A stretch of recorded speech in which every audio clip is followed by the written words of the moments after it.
Well, good morning, everyone, or good afternoon, depending on where you are. No introduction and no countdown today, because as you can see, Tom isn't here. But that's okay. Maybe he'll join us later. And until then, I'm not on my own. I am here with the great Kamran Pasha.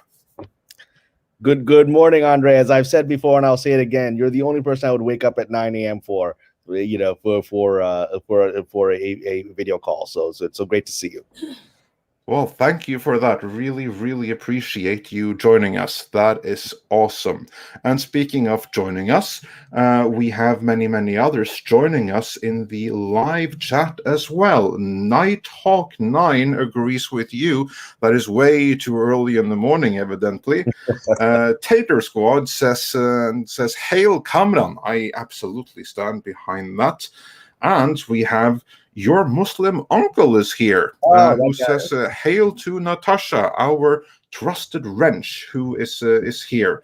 Not in the morning, but, but yeah, there you go. We have, Script Doctor is here. So yeah, thanks for joining. I'll send the link to you if you are available. And of course, we have who sends $4.99 super chat. And Darius Münchhausen also sends a super sticker.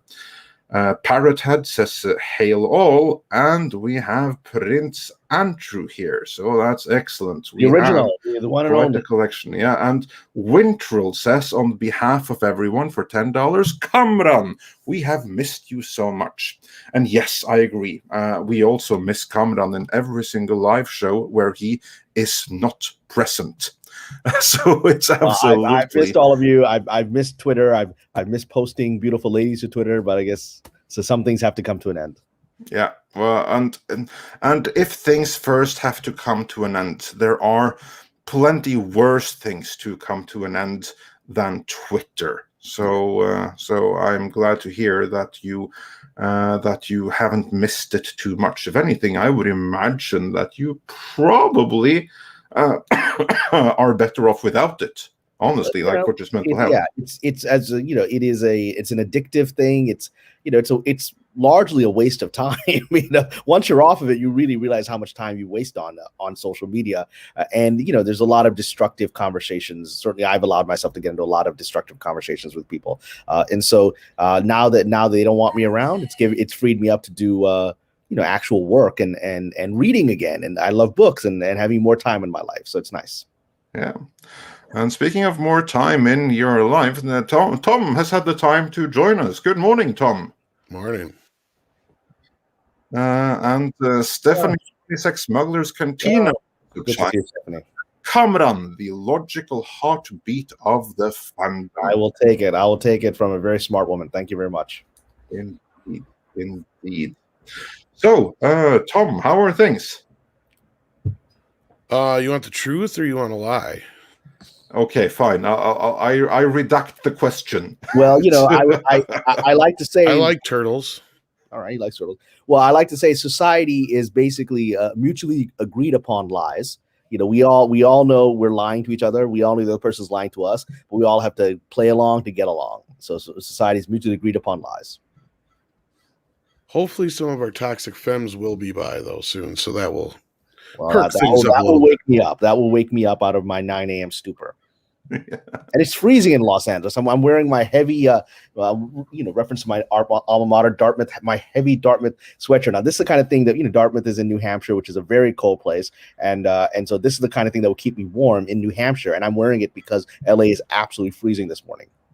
So, in other words, it's like 75 degrees there. No, I wish we don't do 75. Oh my God, I miss those days. And so yes, no, it's not exactly that. And you're like, okay, I didn't move to LA for this weather. I didn't move to LA for everyone to be locked down. I didn't move to LA for the whole city to be depressed and crazy. So it's an interesting place. I hear you.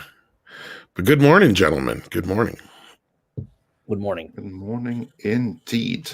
We got 700 people following. I think that's pretty nice. 700 people watching this video. Yeah, that's brilliant. So everyone, please be sure to share that link. As Max says, good day all. Hail chat, hail mods, hail Midnight's Edge. Well, hail Max and everyone else. And Tasmanta says you've been liberated from Twitter. Oh, and Nerd Cookies also chimes in. I recently watched Tron Uprising. Bravo, Kamran.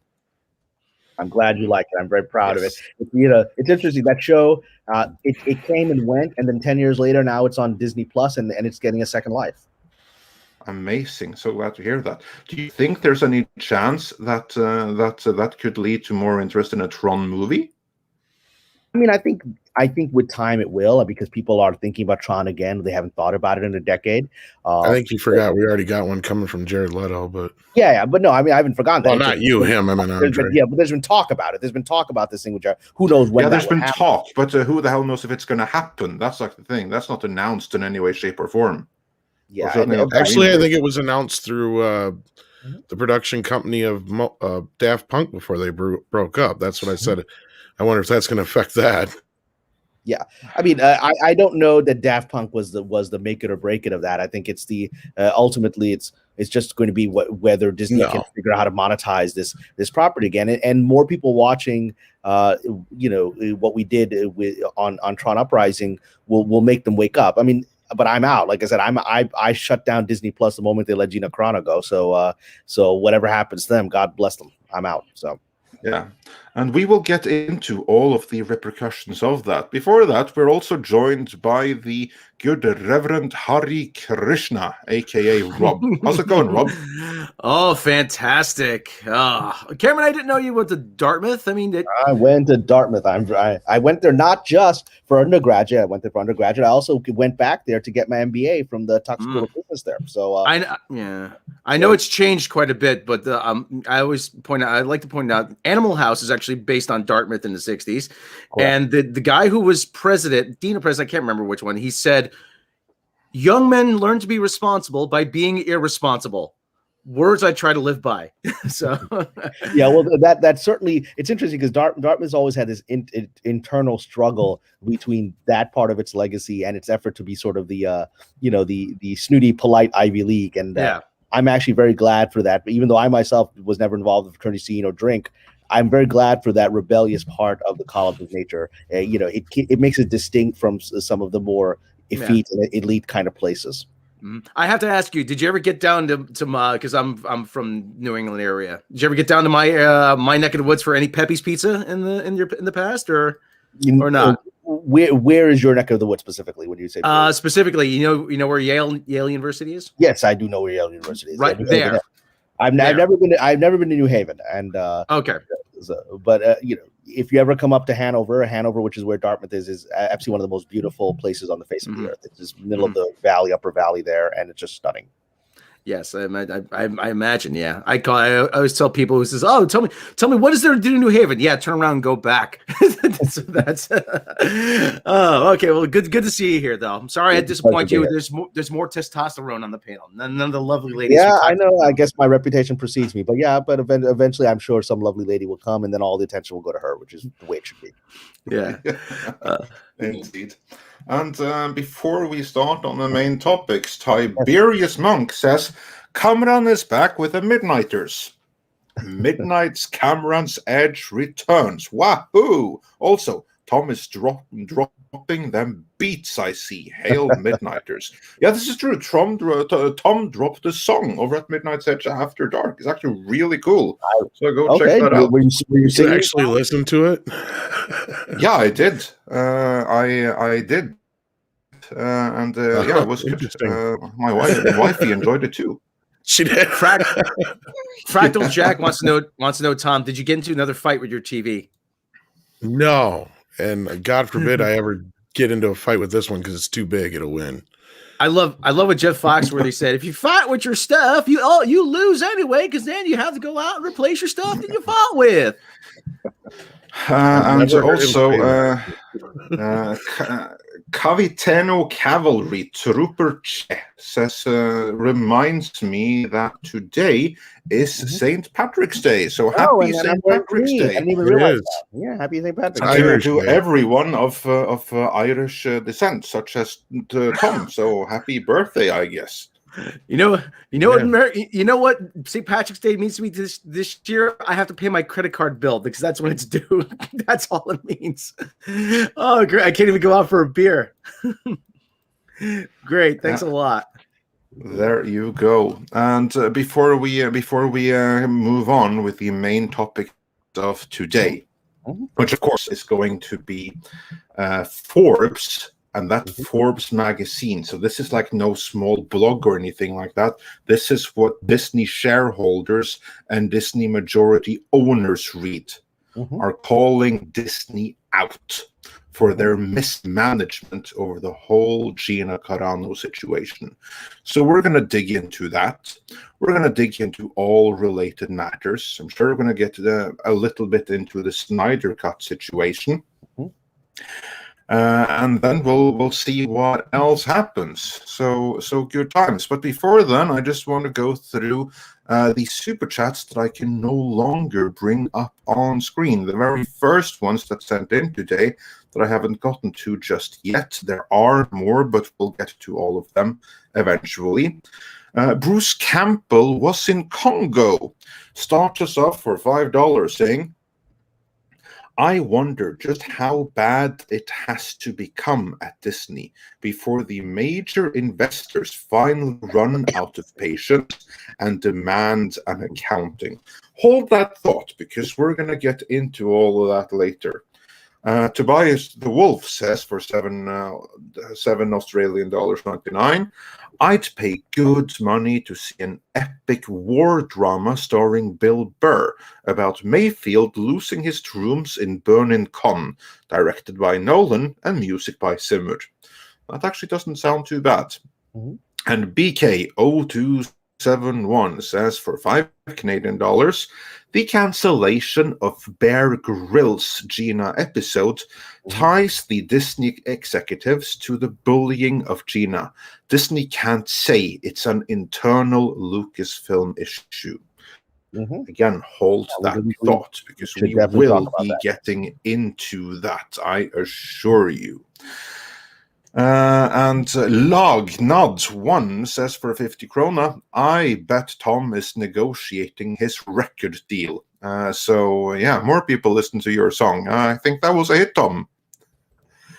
And just before you came on, and just before you came on, Stephen Otten said, "Wait, Tom isn't here? This is an outrage. I'm out."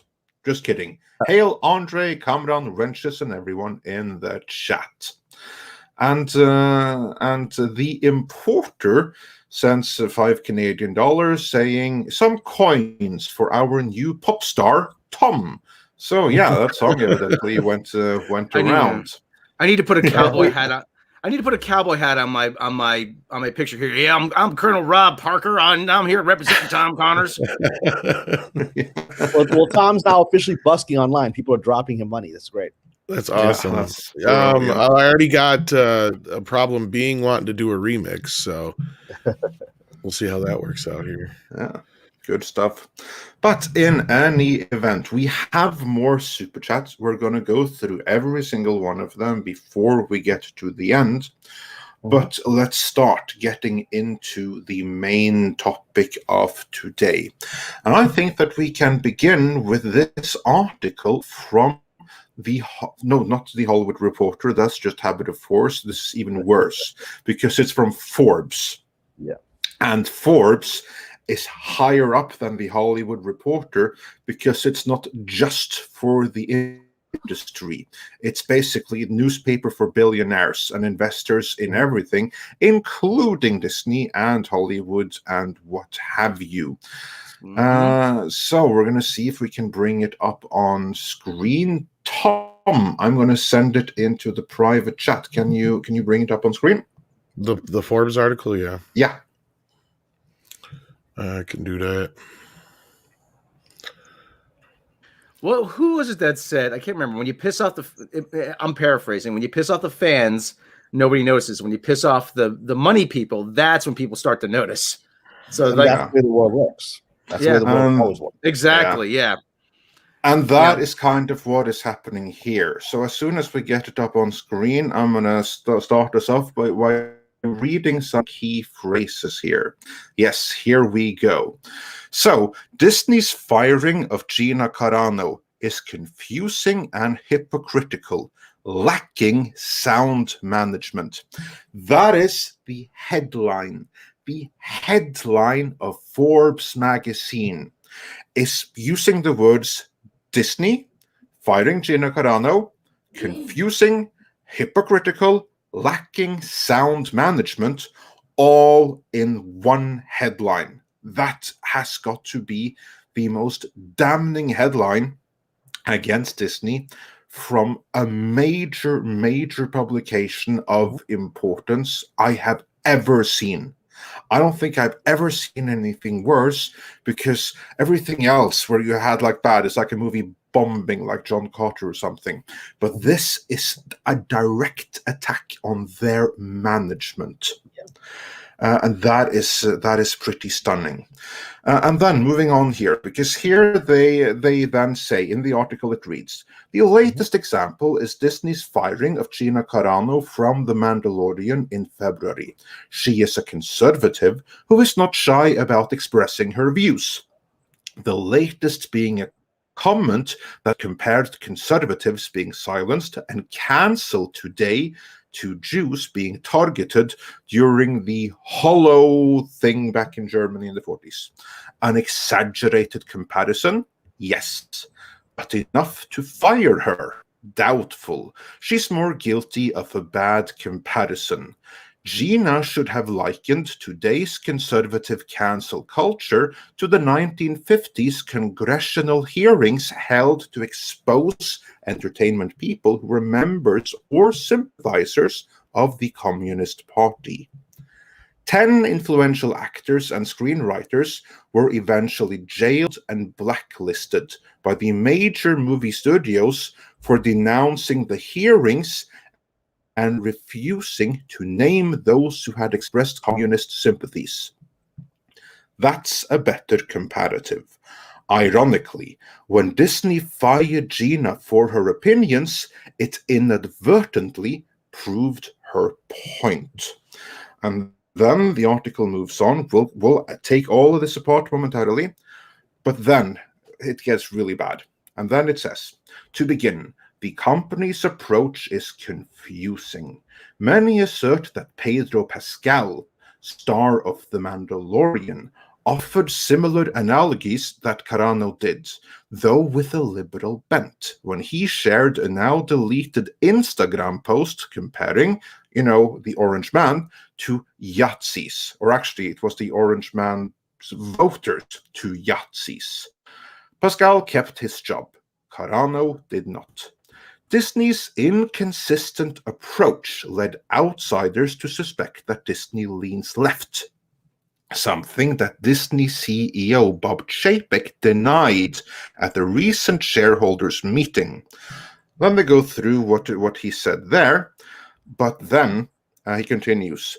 But management cannot afford to treat employees differently for similar actions. It makes Chapek's comments appear disingenuous. The company needs a universally consistent approach for its universal values. So they just painted Bob Chapek as disingenuous.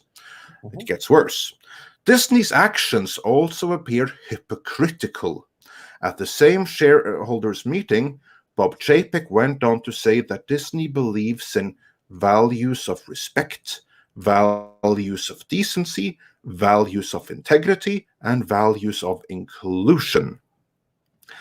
And then he carried on with more of that high-flung stuff. And then Forbes comments, that's a noble goal, well said. But while Disney shapes and declares these aspirations for US consumption, it turned a blind eye to China when the company shot Mulan in the same Chinese province where the government forced millions of Uyghur Muslims into internment camps. Disney went on to thank several government bodies in the film's credits. This signals that human rights and social responsibility are fine as long as they do not cost Disney any money in important markets. Disney never had an adequate response. I do not think I have ever seen Disney be put on blast quite this way. Kamran, I know that you have read this article. Let's take it apart, piece by piece. What's your first thoughts on this? Just the headline. Well, first thought is that this is, it's interesting the timing of it coming out, because the Gina Carano being let go drama was about 3 or 4 weeks ago, right? And in media time in the modern day, that's decades ago.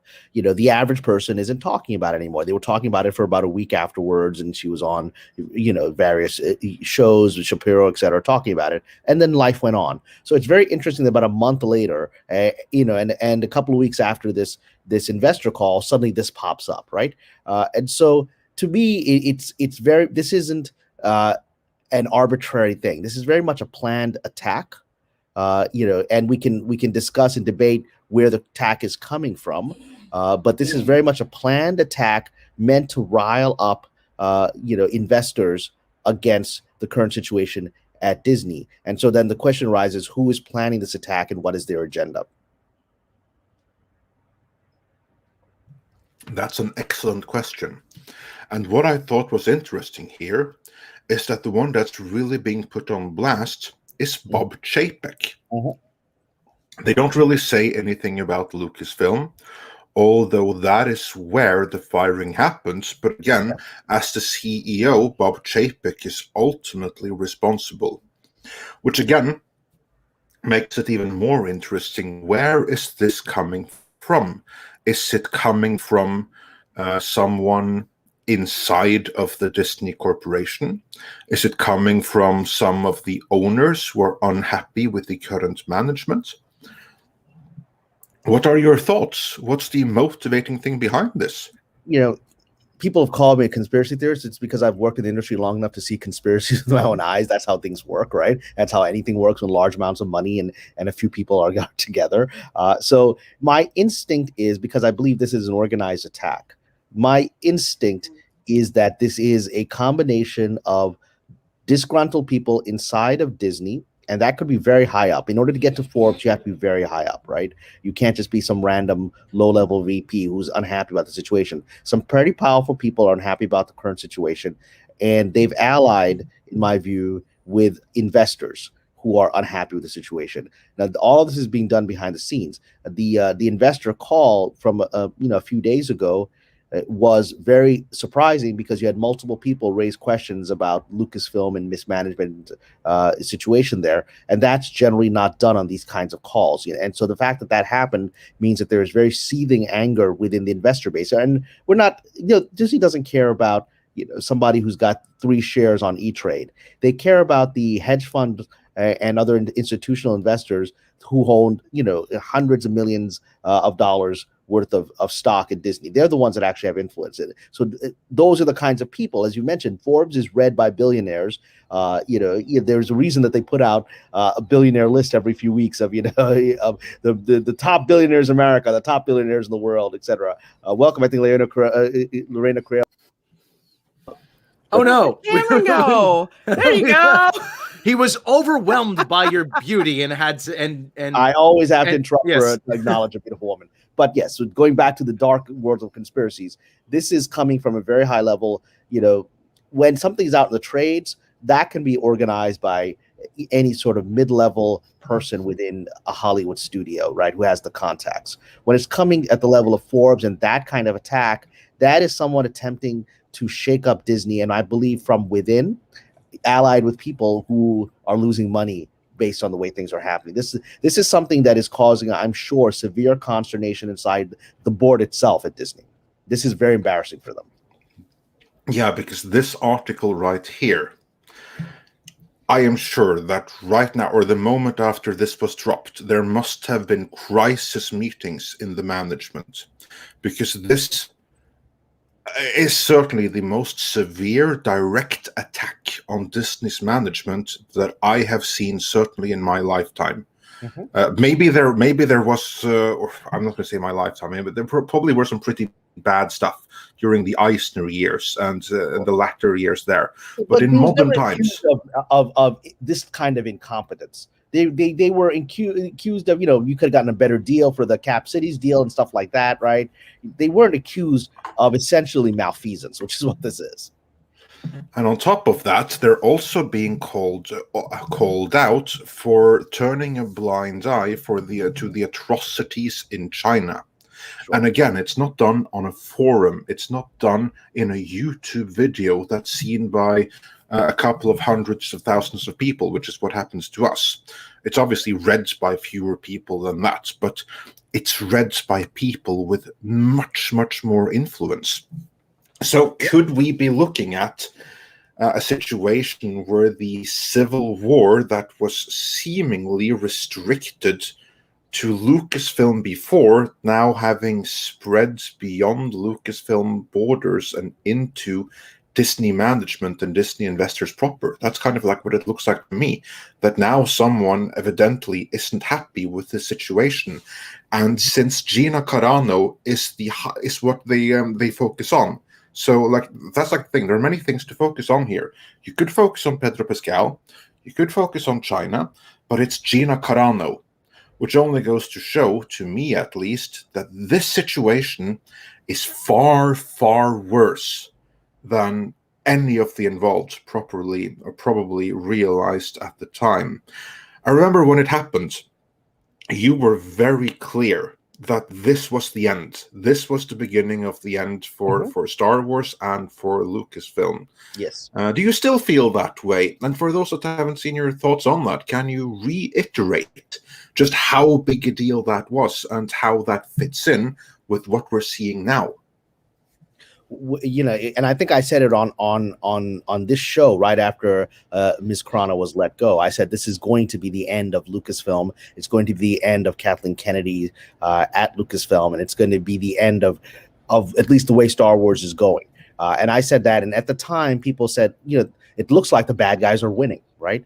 I said, yes, the bad guys have. This is the moment where, to use an inappropriate World War II analogy, this is the moment when the Germans enter into Russia. When it's like, okay, yeah, that's not a good idea. You might win that battle, but you're about to approach a place called Stalingrad, and it's going to bring down the entire Reich. It's going to bring the whole thing down, and you're going right there, right? So that was the moment I knew the red line had been crossed, because Gina's not someone that should be messed with. She's someone who has a worldwide following, and she's an incredibly decent human being. And so when she was crucified in this fashion, it was going to cause an uproar and a financial impact that was going to be felt. And I said at the time, and I was, the first person that showed me this article was our friend Stephanie Janisek, who's in the chat. And I said to Stephanie at the time, I said, this is what we talked about, because I had predicted that the sign of the downfall of Lucasfilm, of the current version of Lucasfilm,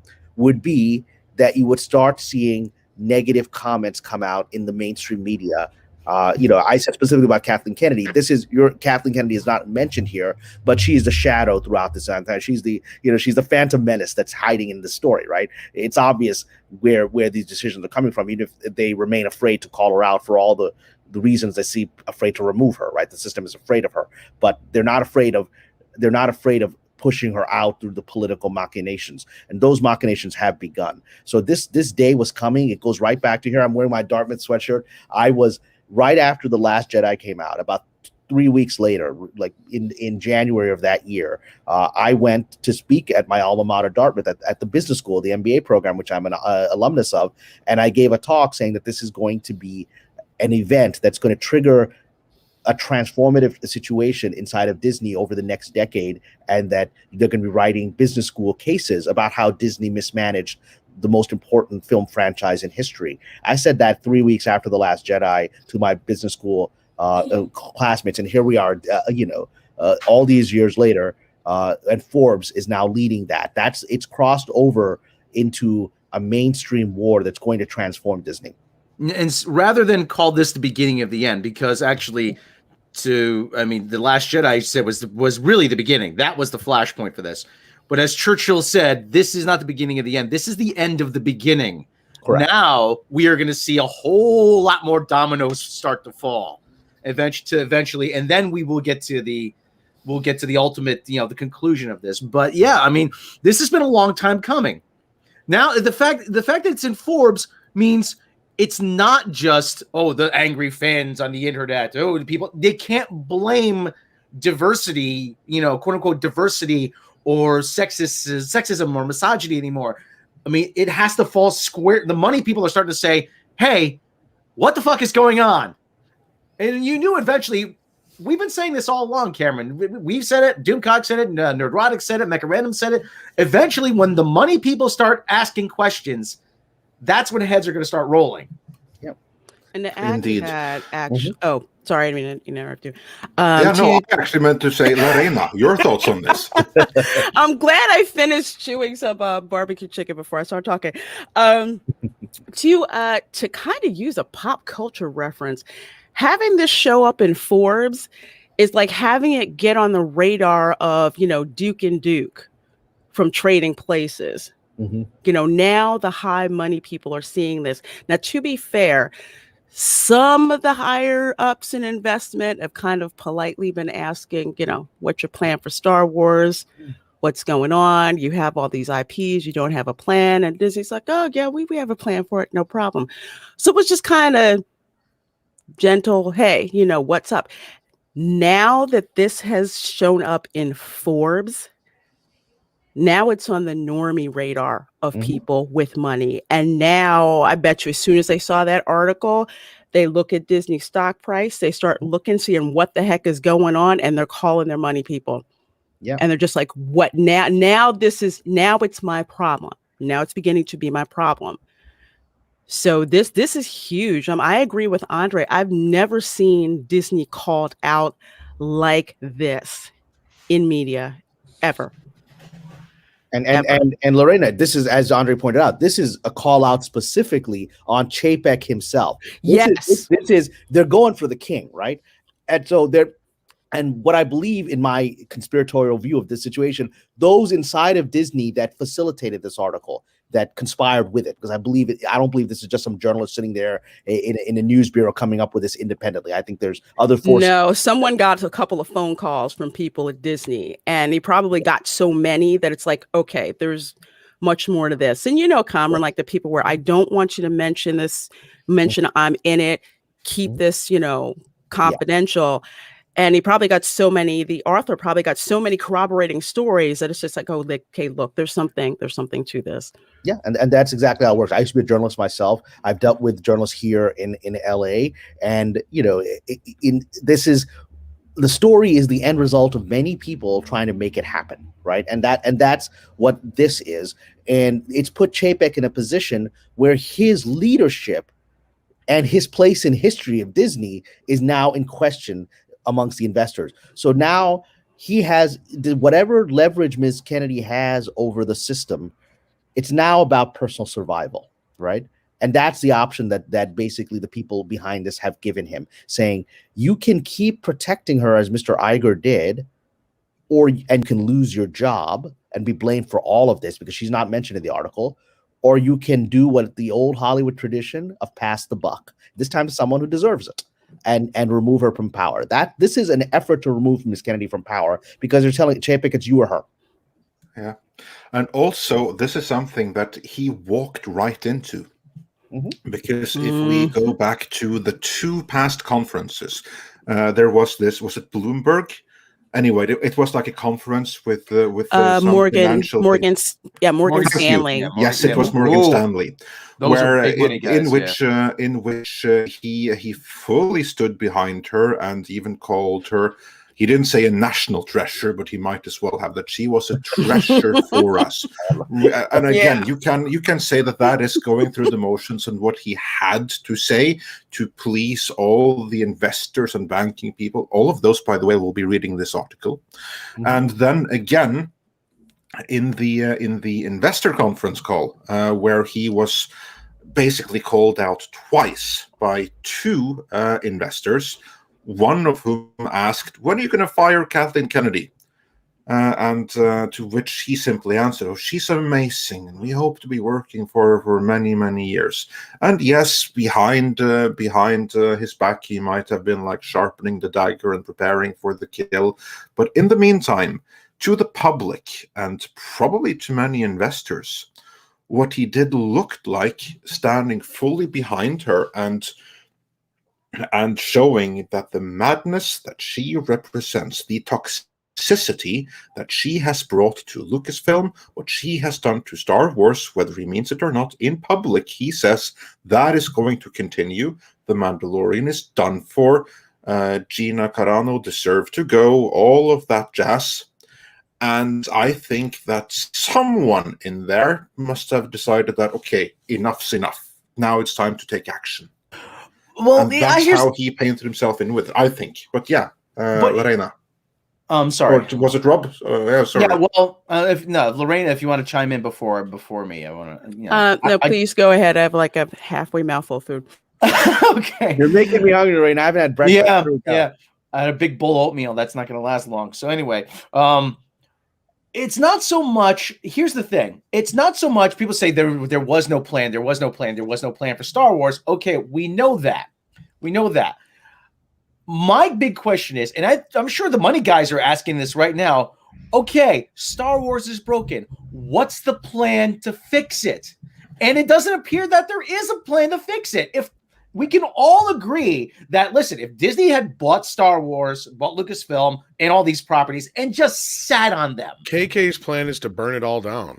Yeah, exactly. I agree. I mean, really, this there, my geode action figure. This is what they have. This is the best that they can do. You know, it's just exemplary. It's exemplary of everything that it represents. That this current iteration of Star Wars represents. It's a fucking rock, and you heard my breakdown after it was revealed. You heard. I mean, I wouldn't call it breakdown. I wouldn't call it breakdown because I was angry. I was hysterical. Like, this is too much. But by the way, these are available at Home Depot. $8 for a bag of 40-pound bag. You can get them. They're also available outside in my garden. But at the same time, I'm sure there are going to be some high-level meetings again. What is the plan to fix it? And if all that she could come up with, the High Republic, I mean, it's failed already. The High Republic is a failure. You fired Gina Carano, your most popular star. You don't. Baby Yoda's not coming back. There is no plan, and it is in a very much worse place now than it was 3 weeks ago. I mean, somebody has to answer this. And now that the money people are getting involved, they're going to have the exact same question. I'm like, show us what you got. You know, remember the big heads from Rick and Morty? Show me what you've got. All of them are going to be saying, show us what you got, KK. Show us what you got. And if she says the High Republic, what the fuck is wrong with you, lady? You know, it's not about fixing it. It's really not. It's about the agenda. It's about changing it, and it's about the agenda that they have going on. Because one thing that we're not seeing here is you have them burning down Star Wars, but they're also burning down a lot of legacy Disney properties as well. Two of the things actually being changing 2 iconic rides at the parks, changing Splash Mountain to be based on Princess and the Frog, and doing a diversity update to the Jungle Cruise. They're not trying to fix any of this stuff. They have an agenda to push. As noted by, they have a CEO of diversity. Yes, she is a real person. Okay, that's what they're pushing ahead with. And it hasn't gotten uncomfortable to them to the point where they're like, okay, we really do have to sit down and try to fix it. Because if they were about fixing Star Wars, we wouldn't have gotten Rise of Soy Walker. Yeah. That would have been fixed, and it wasn't. So they're not about fixing that. They're about Well, telling us what we need to sit back, shut up, and consume. Yeah. Well, KK's only edict was for Rise of Skywalker. Make sure Rey is still perfect. That's all that she wanted. All she like I said, she's pushing this. Listen, I hate going down this rabbit hole. She's pushing this pro-feminist agenda when it doesn't work. And if they think they're going to get all the guys, all the people that sit in line overnight for an iPhone or shop exclusively at Whole Foods as their new audience, hey, lady, I got a bridge in Brooklyn to sell you, okay? Yeah, and you've hit the issue that this is, both of you hit the issue, which is that this is never been about finances. It's been about a political agenda, broadly. I mean, these people aren't Karl Marx planning out a great plan. What they are is they're trying to fit in at the cocktail party with other limousine liberals who are saying all this nonsense nobody believes, right? And so they just want to be able to say at the cocktail party to other powerful people, look, I've taken the misogynist Star Wars of the George Lucas era and made it a pro-female. And that's no one in that cocktail party cares about Star Wars and is going to point out that it's never been a misogynist franchise, right? And so, but this is what this is. This is a bubble that's being pricked here and the only way it could be pricked is by people who are part of the club. Forbes is the spokespersons for the club, right? I don't know if any of you have seen that movie. I just saw it this week in a theater with theaters open up in Los Angeles, News of the World. Which is a really wonderful movie. It's a Western with Tom Hanks, but it's an unusual thing where Tom Hanks plays essentially an early news reporter. He goes from town to town in the Old West, bringing newspapers to people who have no access to information outside the little town from Dallas, Austin, all these places. And he reads the newspapers and tells them what's going on in the world. And there's this wonderful moment where he comes into a corrupt town run by a sleazy boss hog type who controls the town, who prints his own newspaper. And he has Tom Hanks try to read it. Hanks instead basically, flips the situation. But the point was that guy was creating propaganda, and the only one that could actually stop him was someone within the club, which is Hanks, right? And so that's what this is. We're facing the rise of the reaction within the cocktail party saying, thank you for saying that nice speech. You're messing with my pocketbook now. I'm done. Exactly, yeah. And that's exactly what is needed, because here's like the thing, that Kathleen Kennedy and her entire camp, and you have the same thing other places like Secret Hideout that I saw our good friend Mills bring up in the comments, they're being activists on someone else's dime. Yeah. It's very easy to secure continued access and brownie points for the cocktail parties when someone else is ultimately footing the bill. And that is what I really appreciate about this, is that someone is right now mentioning that this ain't okay. You are doing bad by your investors, which isn't stated explicitly in this piece, but that is the underlying message. Like, to me, this reads like a call to arms, an implicit call to arms. And I agree with you, Kamran. It seems like someone is sending the message to Chapek directly that our sights are on you. Someone has to go. So you can choose if it's going to be you or if it's going to be someone else. That's what it looks like. Also giving him cover, because the ultimate conspiratorial thing of this would be if this was actually coming out of Chapek's office himself, which I said to Stephanie Janicek, right? Because now he's being portrayed as the villain, and you're like, why would he get himself portrayed as the villain of the story? Because it gives him the cover to do what everyone in Hollywood understands, which is pass the buck, right? And so no one in Hollywood would blame him for covering his butt and removing the person that's bringing him this kind of drama. So it could be a game for the chess. So it might not be someone else within Disney. Because Chapek is at the level that Forbes would do this. I mean, that's the amazing. Of course, yeah. I mean, yeah. A call from Chapek's office or from one of his minions is enough to set this in motion. And this, I said from the beginning when this happened that the reaction to Gina's firing, because that was a shot across the bow at Disney's final effort at profitability with Star Wars and Jon Favreau. I said, that's going to create a Machiavellian response to remove her, because she is acting in such a blatant, straightforward fashion, the way to remove her has to be Machiavellian. And the ultimate Machiavellian thing is to sacrifice your own name temporarily in order to remove the person that's creating drama for your bottom line. Well, if it does come from his office, then they can just send like a new article later on redeeming his image. Like news cycles are short. So that's like the thing there, that right now they can put him in a position where he has to act, then he acts, and then it can be like a resurrection story. No one will say you did this because you are misogynist, because all they care about, they don't care about what the investors think. They care about what the people at the cocktail party and think, right? And so as long as the other Hollywood moguls will not mock him or blame him for acting, he's going to be fine. And that's going to cover him.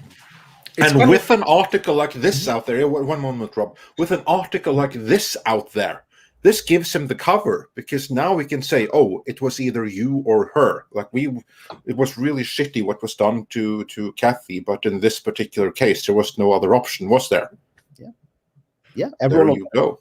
Yeah, Rob, you were saying. I was about to say, this is kind of like the boxer who takes a dive just so that the new kid can climb in the ranks just a bit. Yeah, he's still the champ, but this kid's got a bright future ahead of him, so he has to just take it temporarily. But at the same time, like I said, the money people, I mean, they're going to be. Is this? Am I wrong in thinking that the money people are asking the same questions? What's your plan? I'm like, and if, we're gonna transform Star Wars. I'm like, but how is that? It's like Shark Tank. How is that gonna make me money?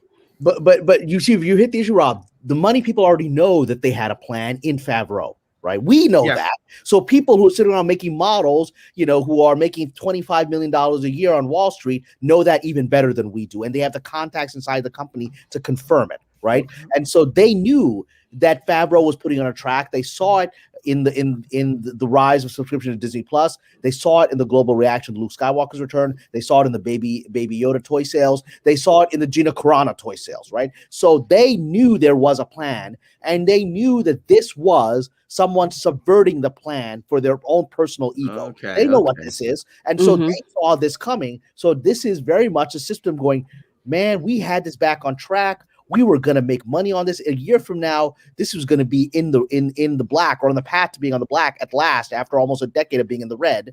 And you're messing with it for your own ego. And we know what this is about, because we're all egomaniacs ourselves. So we know what this is about, right? So just thanks for clarifying that a bit. To kind of also to add to that point with the parks perspective, last time I was at Disney Springs in December, you go into all the shops. There were nothing but Mandalorian gear all over the place. People in line with not one or two pieces, I mean, several pieces of stuff from the Mandalorian. You didn't see anything from the sequel trilogy at all. If you did, you maybe saw one or two toys hidden somewhere, but it was all Baby Yoda and the Mandalorian, and people were buying it up like crazy. So messing with that. That's what happened here. Buttered. And that's why I said it was over. The moment I knew it was over, because I said, Disney's finally made this work. Favreau has fixed this. I subscribed to Disney Plus the moment I heard Luke was back in a respectful way. And then I unsubscribed from Disney Plus the moment Gina was let go. And so I said, I was so happy that Disney had figured out how to get this back on a path of success and profitability. And the people who are invested to the tunes of $100 million were even happier than me. And they knew more about it than me. And so the moment this happened, I said, this is it. This is going to be the revolution. This is when it's time to remove the trouble from the system. And that's coming. And that's why I said it's over. Right after, everyone was like, oh my God, Star Wars destroyed. I said, no, Star Wars is going to go through a little bit of chaos. And then this disease is going to be removed, because the people who are losing money from this problem are not going to stop. Here's the thing, though, that in order to fully fix this, that's going to take a lot. But to begin with, it's not enough just to remove Kathleen Kennedy. They have to remove Pablo Hidalgo. They have to remove every single person that was loyal to Kathleen Kennedy. Yeah, the flying every last one of them has to go. Is there any chance that that's going to happen? Can it be like a complete wipeout? Because I don't see any other way. I mean, Kennedy is the only thing holding it together. She's the finger in the dam, right? You remove the finger, the whole thing collapses. None of these clowns have any protection. I mean, nobody cares about Pablo Hidalgo in the system. Nobody cares about these random losers at Lucasfilm. Nobody cares about them. That was one of the last tweets I put out there before I was pulled by Twitter. I put out a tweet to Lucasfilm employees because they had been messing with me and sending, a fake accounts to mess with me in the day before. And I said, all you Lucasfilm employees that are messing with me, just know that you have no future. No, your resume is meaningless. Because I know from powerful people who said to me, I'll never hire a Lucasfilm employee. Right after what they did to my friend Colin Trevorrow and all of this, and so their careers are done, and they're too delusional to understand that Kathleen Kennedy doesn't care about them. The moment she won't be humiliated in this. They will give her a nice production deal, a nice package. They will give her a bunch of awards, a nice farewell ceremony, and then all of Lucasfilm will be wiped out. It's going to be a complete chaos moment because the moment the finger out of the dam, they're done. That is very sobering to hear, because it is kind of like what you said. You predicted that the signs are going to be articles calling into question. I believe like the initial prediction was Kathleen Kennedy, but again, this is even bigger and more powerful. Yeah, exactly. And the way this is actually more than I would have imagined. This is higher because I wouldn't have imagined that they would have taken a shot at Chapek, right? But then like I said, that's an accelerant. Taking a shot at Kathleen Kennedy and revealing some of her incompetence in the trades was what I thought it was going to be. I never imagined it would be Forbes taking a shot at the management, at the upper management, and Chapek himself. Mm-hmm. That's beyond what I expected. That's a nuclear attack. And that's why I said, okay, well, then this is over, because you don't need to have any embarrassing articles about Kennedy come out in the Hollywood Reporter. You just need him to act to save his ass, which is all he's been put in the position to do now. Yeah, because like this basically was a carte blanche. This allows him to do anything needed, because I would imagine every other studio head, everyone else in the cocktail parties that he started attending after being promoted to the head of Disney, every single one of them is going to see, you have fire under your feet right now, and you need to do something here. And we'd all do the same in your position. Exactly. I mean, I was shocked by this article, and I said, okay, this is it. This is, and that shows how dangerous the game was that Kathleen Kennedy was playing. This was a game that I think she overstepped in her confidence when she let Carano go, and then they started doing this aggressive attacks on me, eventually having my Twitter pulled, and then we saw within days of that, we saw the attacks on the character of Jeremy Griggs and other YouTubers, right, calling them racists. All of that is being orchestrated by the Lucasfilm people. Those are not the actions of confident people who've won a war. Those are the actions of people that are terrified and afraid of any source of problem for them, because they know the ground is shifting under their feet and they're trying to take back control. That's what we're witnessing. That's a very good point. And I want to run through a couple of super chats before we get too far behind. And then I want to segue into a very related point that also has to do with Gina Carano. Now, the next super chat is from D. Carre, who says for $4.99, Midnight's Edge and Kamran, in words of my ancestors, Erin, where went your brow? I probably botched that. Sorry about that. But hopefully that understood someone. And Spider Unlimited says for $9.99, thank you for the sweet, sultry sounds of Tom Connor's croon. Wonderful way to wake up in the morning. So Tom, that was a huge hit. I guess so.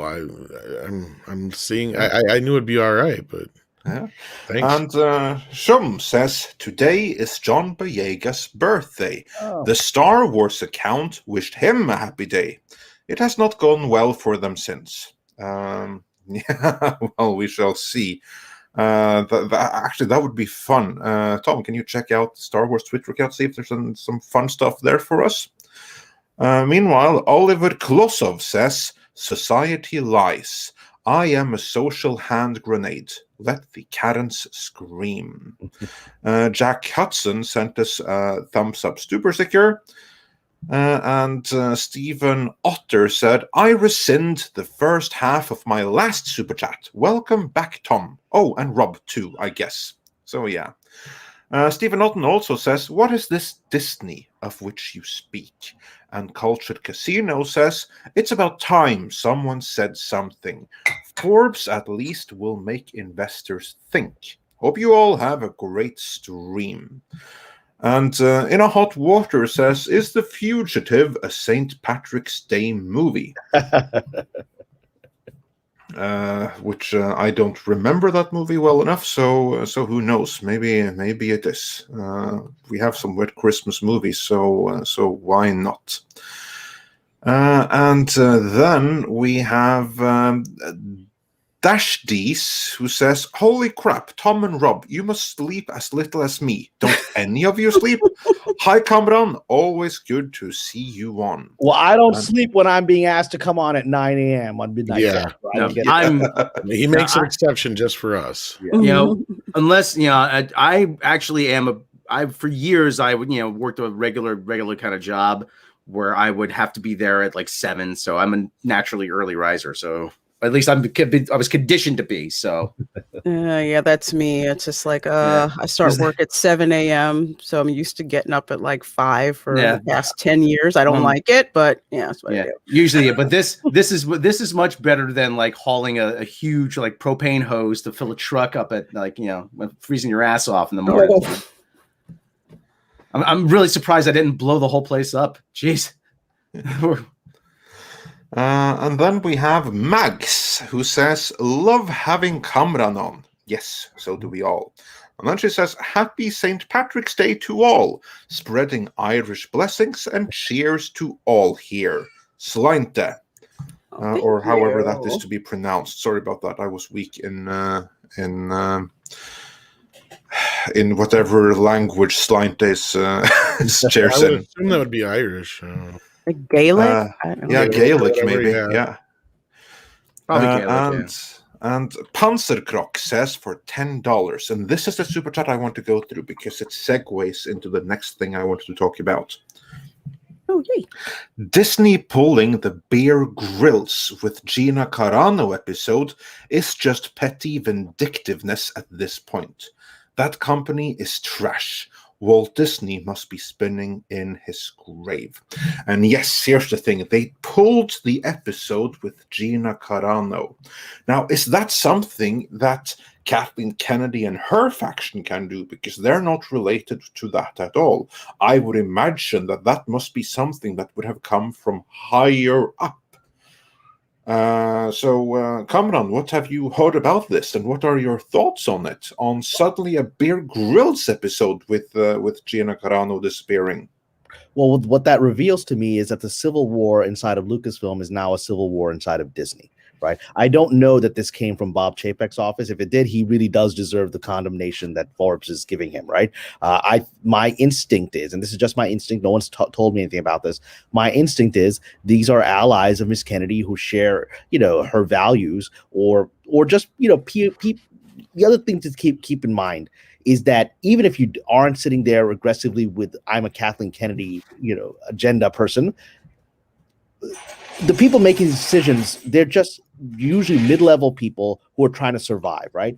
And so the one thing all they know is they got the memo that Ms. Carano has been fired for making inappropriate comments about the Holocaust, right? And so that's enough in Hollywood to go, yep, I don't want to be, I'm just going to pull that, right? And unless I get a call from the boss to stop me. And so that's kind of a mid-level action that one takes. And so I don't think this is coming from Chapek's office. I think it is extremely stupid. And I think once the word has gone out, because I understand that Gina herself let people know that happened to her. And she had been very proud of the Bear Grylls episode. I remember her tweeting the photo that she was with him a few months ago. And so that's going to blow up in their face and accelerate this process even further because it is now vindictive and idiotic.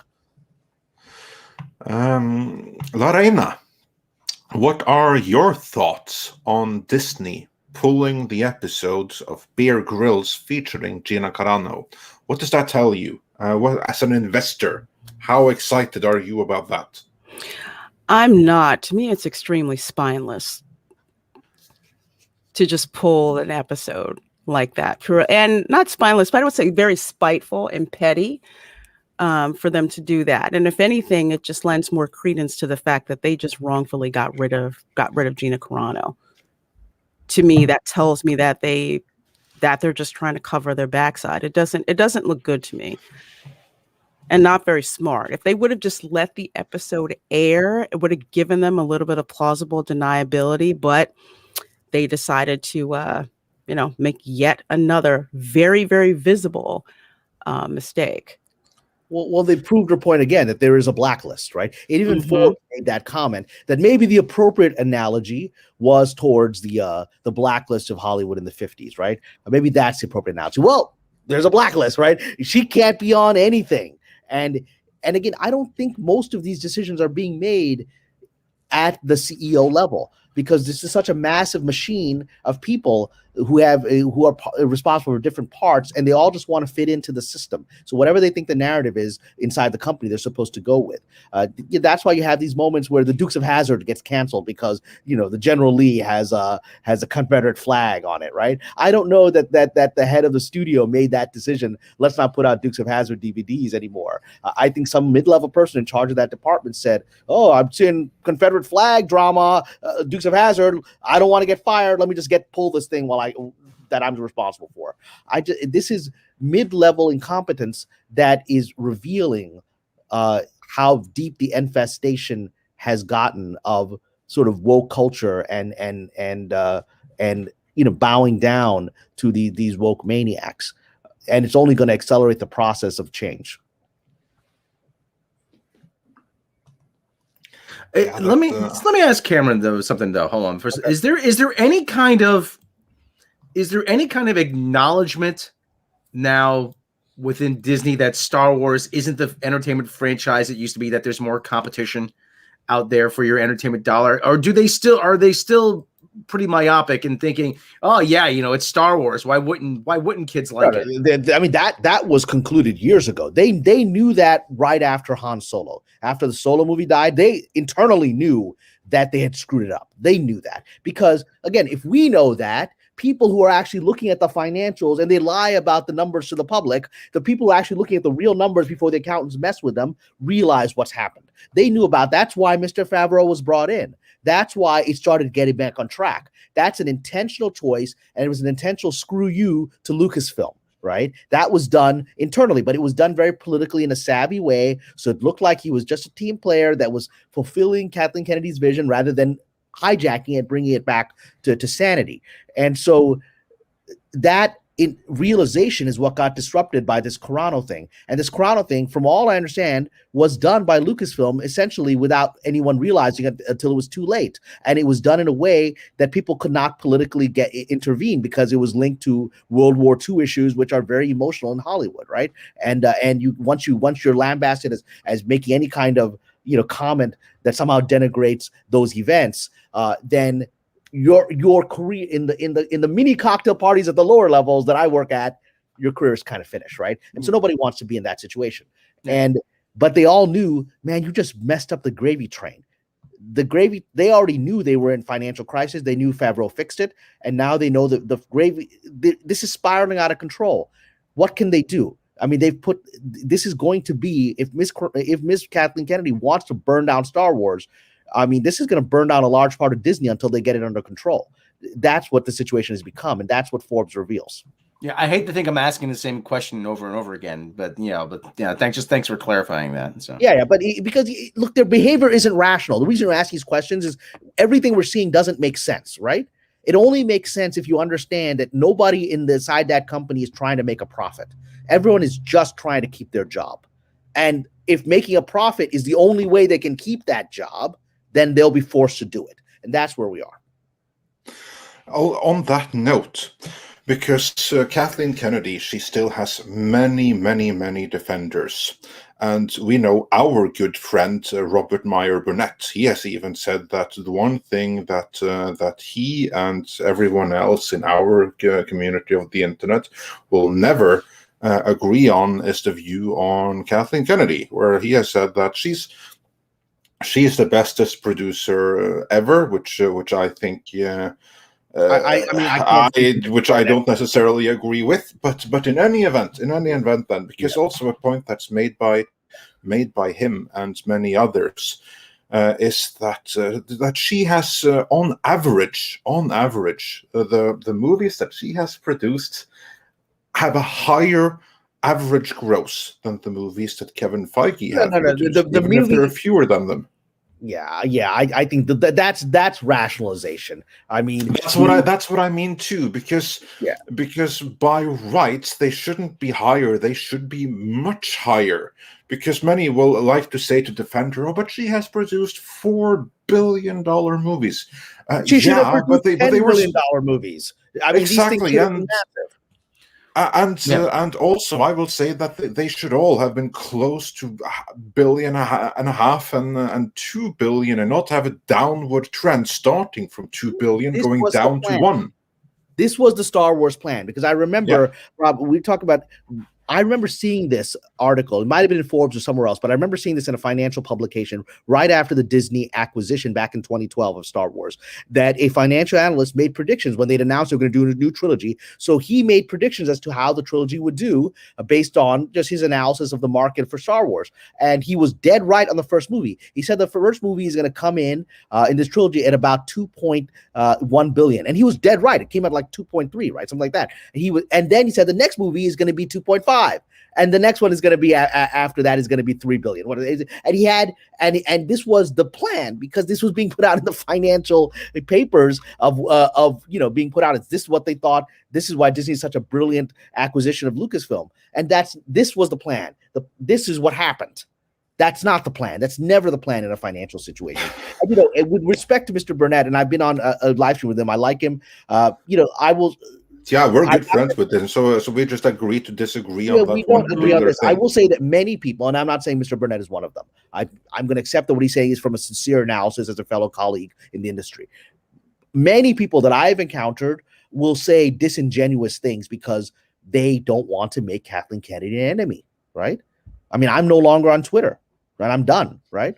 And, Twitter was very helpful to me to promote my novels and other stuff. And I've been kicked off for, allegedly doing spam right after I started making some aggressive comments about Lucasfilm, and I'm pulled, right? That's the kind of power that these people have. And most people wisely do not want to publicly aggravate them as I have. I don't care, because the industry has treated me the way it treated me in the last 20 years, and I've created my own career despite it. So I don't fear those repercussions. Perhaps I should, but I don't. And so most people in the town that I've seen publicly defend Miss Kennedy are simply trying to not create an enemy, right? Privately, I've never heard anyone in the industry say a good thing about her privately. I mean, so it's just. And from very powerful people will say pretty nasty things. So when people say that, that's just public PR. So, to fit within the system. And I've long since stopped caring about fitting within the system. Yeah. Also, Lorena, I know that you have another business meeting, so you probably can't be with us much longer. No, I can't. Matter of fact, I have to sign off to, go back. Thanks for joining us. It's always a pleasure to have you on. Oh, always. I'm loving actually being able to spend my lunch break with all of you and in the chat. So thanks so much again for having me, and everyone take care, and I'll talk to you next time. Yes, Bye, Lorena. Bye. On Monday, and check out Lorena's channel. Thank you. And then I'm going to take the opportunity to go through a couple of more super chats. Troy Pacelli says for $5, I guess Forbes constitutes a bunch of ist and phobic alt-right Yahtzees now. Just saying. Yeah, that's actually a very good question. Kamran, what's the response of the industry to this? Are someone going to say, oh no, Forbes has gone the way of the toxic fans? I don't know how much he really got into it, though, before he answers, Andre. But in the article, the individual writing it still goes with the media narrative of what they say Gina meant. But he still says that's not a big deal. Like, I mean, again, he's covering himself. He's saying he should have said the analogy should have been this. I'm like, no, her analogy is perfectly fine.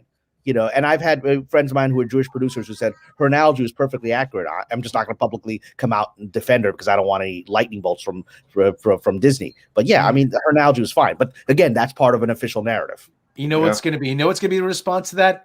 He's just an old white dude. He's just an old white dude. He can't accept diversity because he's an old white dude. So that's kind of like what I want to get to because yeah. Well, I was saying someone in the chat wrote, and I have, since I'm not on Twitter, I can't confirm this. Someone in the chat wrote that the Twitter of the writer of that article has vanished, is deleted.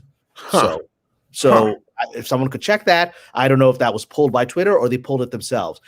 Either way, that reveals to me that this is a very powerful and dangerous article. If he pulled it himself, it's because this was a planned article to shake things up, and they don't want this guy dealing with the repercussions of that. Or if it was pulled by Twitter, it just proves the civil war is real, just like I was pulled by Twitter, and it proves how they're desperately trying to quash this narrative article is. Yeah, and that's kind of like what I want to go through because that his account is gone, and whether that happened on his own, Darth Cerebrus says that he deleted his own account. I think. Now, did he do that before anything happened, or was he flooded with hate? That would be interesting to find. I can't tell on that. Oh yeah, no. Flash covered it. It's deleted. Oh, okay. So so check out Yellow Flash, evidently. Yeah. Check out Yellow Flash. Yeah. But in any event, though, so yeah, he pulled it. Well, there's a comment here I agree with, and I could be wrong. There's a comment I just saw flash by that's from Cartoonish 01, Cortanish 01. My money is that he pulled it himself. Pull the pin on the hand grenade, drop it, and then run like hell. Because this is an organized hit. And so my feeling is they were told, do this, and then get out of the way. Yeah. Michael Miller says, Kamran, he pulled it. 3 days before, he was asking people to like his account. Yeah, I like that analogy.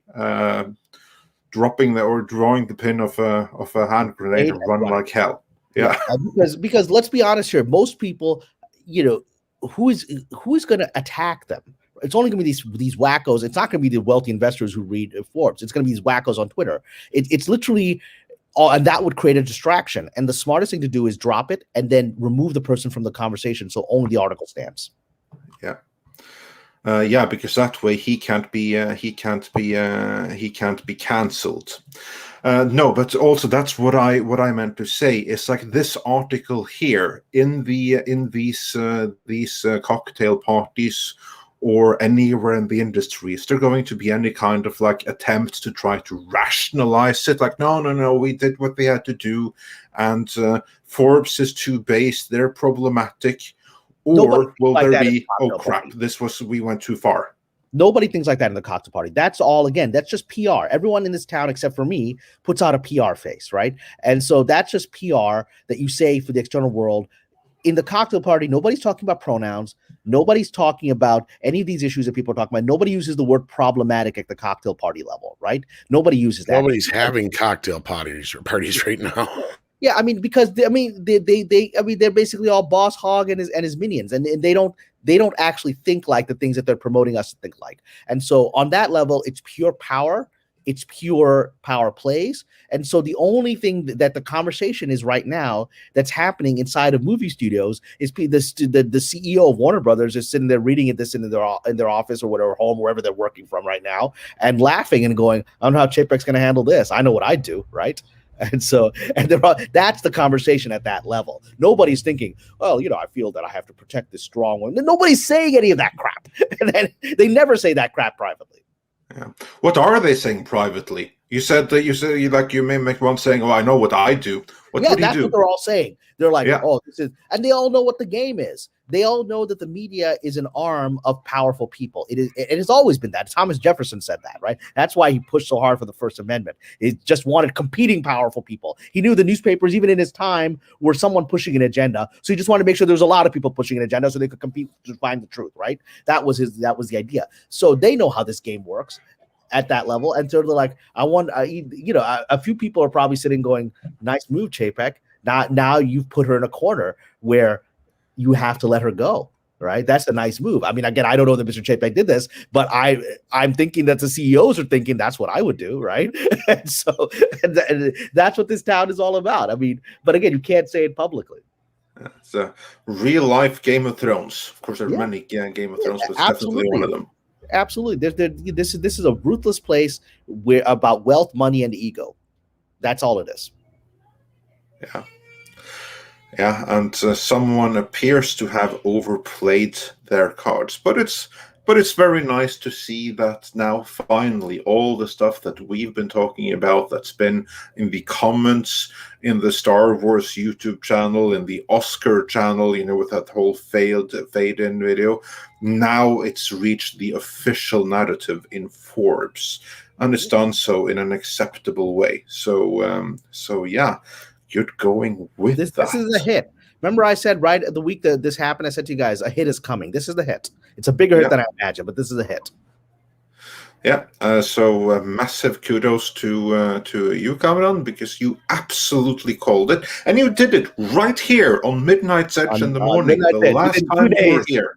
Of Carano being fired. And at the time, everyone was despairing. I said, no, this has gone too far, and they're going to take her out, and they're going to do it in a way that she's not going to see coming, which is, I didn't see this coming. Yeah. Yeah, you said exactly that. So that's going to be, I'll see if I can edit a video together of that, make those predictions in there in the final video. So that will be good times. Tom and Rob, any thoughts on this before we move on with some super chats? I mean, I posited last night that, or the other night with that this article, or was it last night? Yeah, because this article came out yesterday. Whatever it was, basically that this article could be more so like the media realizing that they picked the wrong narrative to go with here, and so they're trying to switch. Even though they're still sticking with the classic idea that they weren't wrong, like I said, he still sticks with the idea of what Gina was saying without actually going by what she was saying. I think that this is a point where the media's trying to start to cover its own ass, perhaps, because they might. Who are they covering their own ass against? They don't actually themselves. I mean, that's the thing is they know they've gotten this one wrong, and people are calling them out. But I am of the view that the media always knows it's gotten it wrong because the media is putting out different viewpoints of whoever is backing it. So that's, they are shamed. I mean, it's like what we watched. If I make a political analogy, it's like what we watched, with CNN during the election. People were attempting to raise questions about Mr. Biden's son, and it was completely suppressed as false information. And CNN mocked any effort to even ask questions about Hunter Biden. The moment, days after the election had been called for Mr. Biden, suddenly CNN puts out this stuff that, well, actually the FBI is investigating Hunter Biden, whatever. And they did it completely shamelessly. Completely. It was 3 weeks before that they had called it fake news. And 3 weeks later, they did that because that was a hit, because that was part of a plan to maybe push Ms. Harris more into the prominence, right? That's how this game works. It's never about, well, we were wrong. They're always wrong. They know they're wrong. I was a journalist. They know they're wrong. That's not really what I'm saying so much more as they know that they're losing the crowd. They did that poll a couple of weeks back that came out that over 70% of the people thought she shouldn't have been fired and so on and so forth. And what I'm getting at is I think they're seeing the tide change. And so they don't want to get caught up in the blame. So they're trying to change with the tide, even though they're the ones who generated most of this shit. And they know that. So we are not disagreeing. We are focusing on different aspects of where the tide is changing. Yeah, you're viewing it as okay. The media people sitting around in Forbes and in the bureau are going, I think the public isn't on this board. Yeah. I am seeing that conversation happening inside of Disney offices, and then someone making a call to Forbes saying you need to put this out there. Right? That's I would agree with you, except for the fact that this headline makes Disney look bad. Which is what you need. It's the only way to get rid of Miss Kennedy. Yeah, we actually covered that in detail, Tom. Yeah. How you may be right, Bob Chapek directly. Yeah. Yeah, this is my view, is that this is a planned hit, and the media is being used as the vocal point for the hit. It could be another way around. Neither you nor I were present in those rooms when this decision. The only reason I'm bringing that up is because the guy who wrote this Yep. is not Scott Mendelson. He's not one of these other guys who's normally out there toting the. Scott But that's why you Mendelson do would that. never That's write why you an do that. article like Exactly this my because, point. And this guy is somebody who's only written a few. I did find is what I could on him.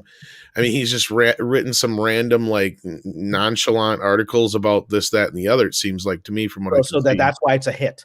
He's been chosen. Maybe. Yeah, that's why. yeah, It's a hit. exactly. Like, you're the new guy. You don't have a rep. You don't have like I don't know, except for the connections and problem is stuff this that isn't prevents you looking- from doing this. This isn't making Kathy look bad. This is making Bob Chapek look bad, though. That's the thing that I don't. But that's I the don't only way to agree get. with you guys because are looking. Yeah, you can't make Kathy look bad.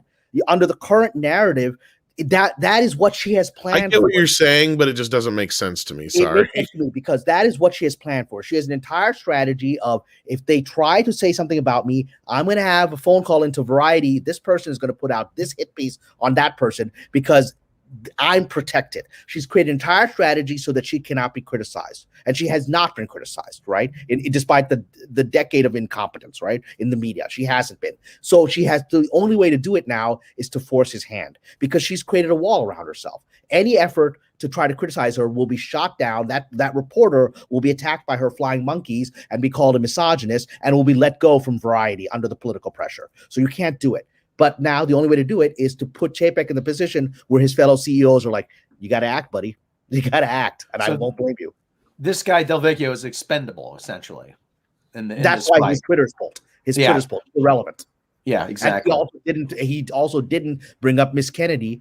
He didn't do the 2 flashpoints. He didn't bring up Miss Kennedy's name at all, and he didn't say that Gina Carano did not do anything inappropriate. He just said it's a false analogy, right? And so he covered his own ass, and then he pulls his Twitter. This is not normal behavior. This is the behavior of someone being sent out as a messenger. Now duck and get out of the way. That's just my view. And also that messenger obviously couldn't be Scott Mendelson, and Scott Mendelson is not a power figure in Forbes. He is one guy who covers the entertainment industry. If someone higher up at Forbes decides that, you know what, we don't like what you're doing, they snap their fingers, and Scott Mendelson will never be heard from again. Because he'll be deplatformed from Forbes. He's not that powerful. And also, Forbes, he has like relations and stuff with Lucasfilm and all the people there. So he wasn't the guy that was gonna do this. That was never gonna happen. He can't burn those. That's why this reporter, as you said, never. It is such to me an obvious hit, because this reporter hasn't been covering this, and this reporter makes such an aggressive attack on the management of a multi-billion-dollar corporation from a magazine aimed at billionaire investors, right? This is such to me an obvious hit, and then he disappears. I mean, to me, it looks like someone at Forbes told him, "You're going to take it, like, hey, new guy, you're going to take for the team right here." Yeah. Get out there, lean into the first close pitch. Yeah. And it's worked. Nobody's talking about this guy anymore. They're talking about the article. No one's. I don't even remember his name, right? And that's intentional. And how you're not focusing on him. Let me ask Cameron, though, what do you expect to happen next? I mean, what is going to be the next? I mean, because we always hear about the set up as a trial balloon or whatever. What do you think is going to be the next development? I mean, if you were to speculate. So if this is the avenue to remove Miss Kennedy, which I believe it is, then the next thing is, now you've got to build on this. You've got to start having leaks and articles about financial problems inside of Disney, right? You got to have those come, so that it more and more of the embarrassing laundry has to be put out, so that that ultimately no one is going to blame Chapek for doing what he needs to do, and that requires humiliating himself in the process. But if this town, you humiliate yourself for a little bit and they forget about it, because you're still the CEO of one of the biggest companies on the planet, right? It'll be, once the game has been finished, it's all forgotten and moved on, and he'll be seen as the savior who acted to save the company once the general public and the general investorship understands how bad the situation is. That was the first shot. This next shot is, you're going to see articles coming out, and you should clip this, because let's see when it comes true. I believe it will. You'll see articles start coming out about financial problems inside of Disney. and more pressure will build for Chapek to act to fix the problem, and everyone knows what the problem is. Kamran, wait 1 second. Yes. Can you say that whole sentence one more time? For video purposes. Andre, I actually asked a pertinent question, you know? Yes, you did. Kudos, Rob. So the next step. Next prediction. The next step in this process of transformation and removing Miss Kennedy from Lucasfilm will be the appearance of articles in the financial papers, not the trades, the financial papers. They may appear in the trades as well, but it's primarily the financial papers, which will show the financial problems inside of Disney related to Star Wars, Lucasfilm. Once those start coming out, the pressure on Bob Chapek to let Ms. Kennedy go and to transform Lucasfilm will become very public. And the only way for them to remove Ms. Kennedy is for there to be such a public investor uproar that they can cover themselves at the cocktail parties and said, look, Kathy, this wasn't personal. It was my job or yours, and that's how the game works, right? I would never have done this to you had I not been pressured. And these damn journalists were out there putting all this bad stuff about Lucasfilm. I had no choice. So that is what the finances, it's going to be the way that they change the situation. They'll reveal what everyone already knows, which is that Disney is major financial trouble because of Lucasfilm mismanagement. The very fact that the Forbes article talks about mismanagement reveals that. Or if I were to draw an analogy, it's like how they got Al Capone on tax evasion.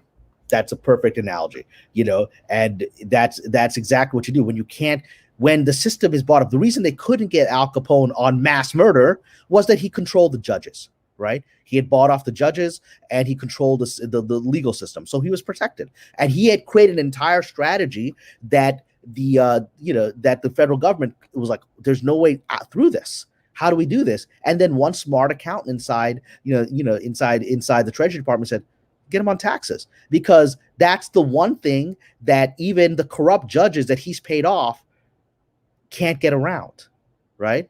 And then because that's the one thing that will cause public outrage, uproar. Everyone hates paying their taxes, and this guy isn't paying his taxes. Well, screw him. And then that puts political pressure on the judges to do what needs to be done, which is what was done. That was utterly brilliant because it understood where the nation was, and understood the populace, and understood the corrupt system and how it could be moved. And that's exactly what we're facing here. The people inside of Disney know the system is corrupt, and they're like, and they know that Miss Kennedy has gamed the system to her advantage for a decade. They're like, well, then if that's it, then how, if we can't use the system and remove her, how do we pressure the system to do it internally based on its own levers? That's what's happening here. All right, there you go. You got a clip there. And I have a feeling these clips are being seen in Miss Kennedy's office. She's going, who the hell is this guy? Who the hell? Bring up his IMDb. Why is this moron talking? Make sure he's never hired. I'm like, oh, don't worry. I already worked at Disney. I'm done. It's more like, who the hell is this guy? Who is this moron talking? How can I fire him by now? Somebody get me his name. Indeed. We have more to talk about. Frank loves the cut of your jib. I like him. He got that. I can't say those things. Yeah. Speaking of saying things, Rob, we got a super chat that requested you say something. So if you check the private chat. Dash Dees, yeah. $2 Canadian. Rob, do the voice. Nobody expects us. I didn't expect a sort of Spanish Inquisition. Nobody expects the Spanish Inquisition. A weapon of surprise. Surprise and fear are two weapons. Okay, that's enough. Yeah, there you go. We have a couple more super chats that I want to run through before we carry on. And I like this one. I regrettably cannot bring them up on screen. StreamYard really needs to get on that, so you're just going to have to listen to me. The Rubber Band Man says, you guys need to give yourself more credit.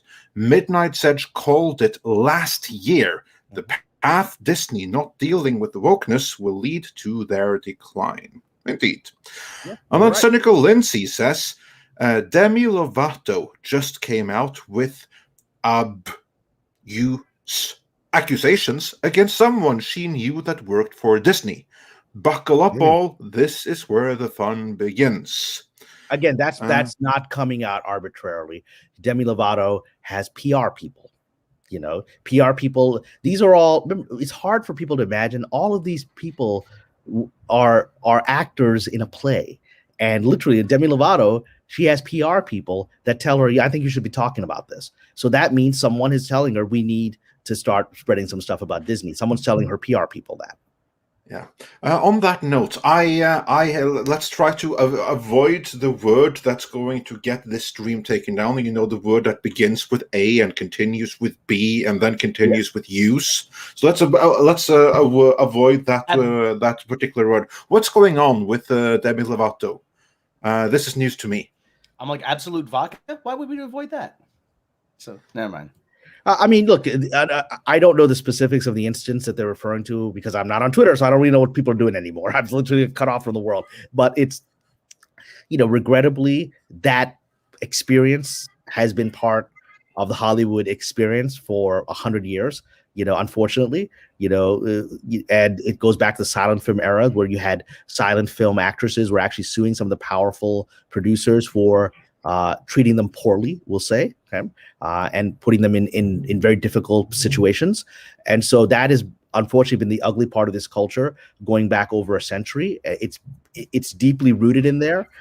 And efforts to reveal those things have all been political efforts to remove this person and that person and protect the reputation of other perpetrators. So that's how the system works. It's never been about we want justice for these people. It's always been about, planned attacks on people that needed to be removed by this adversary or that adversary and protecting those that had power. So when conversations about this topic arise again, it's very often the result of a planned attack because this is used as a smear.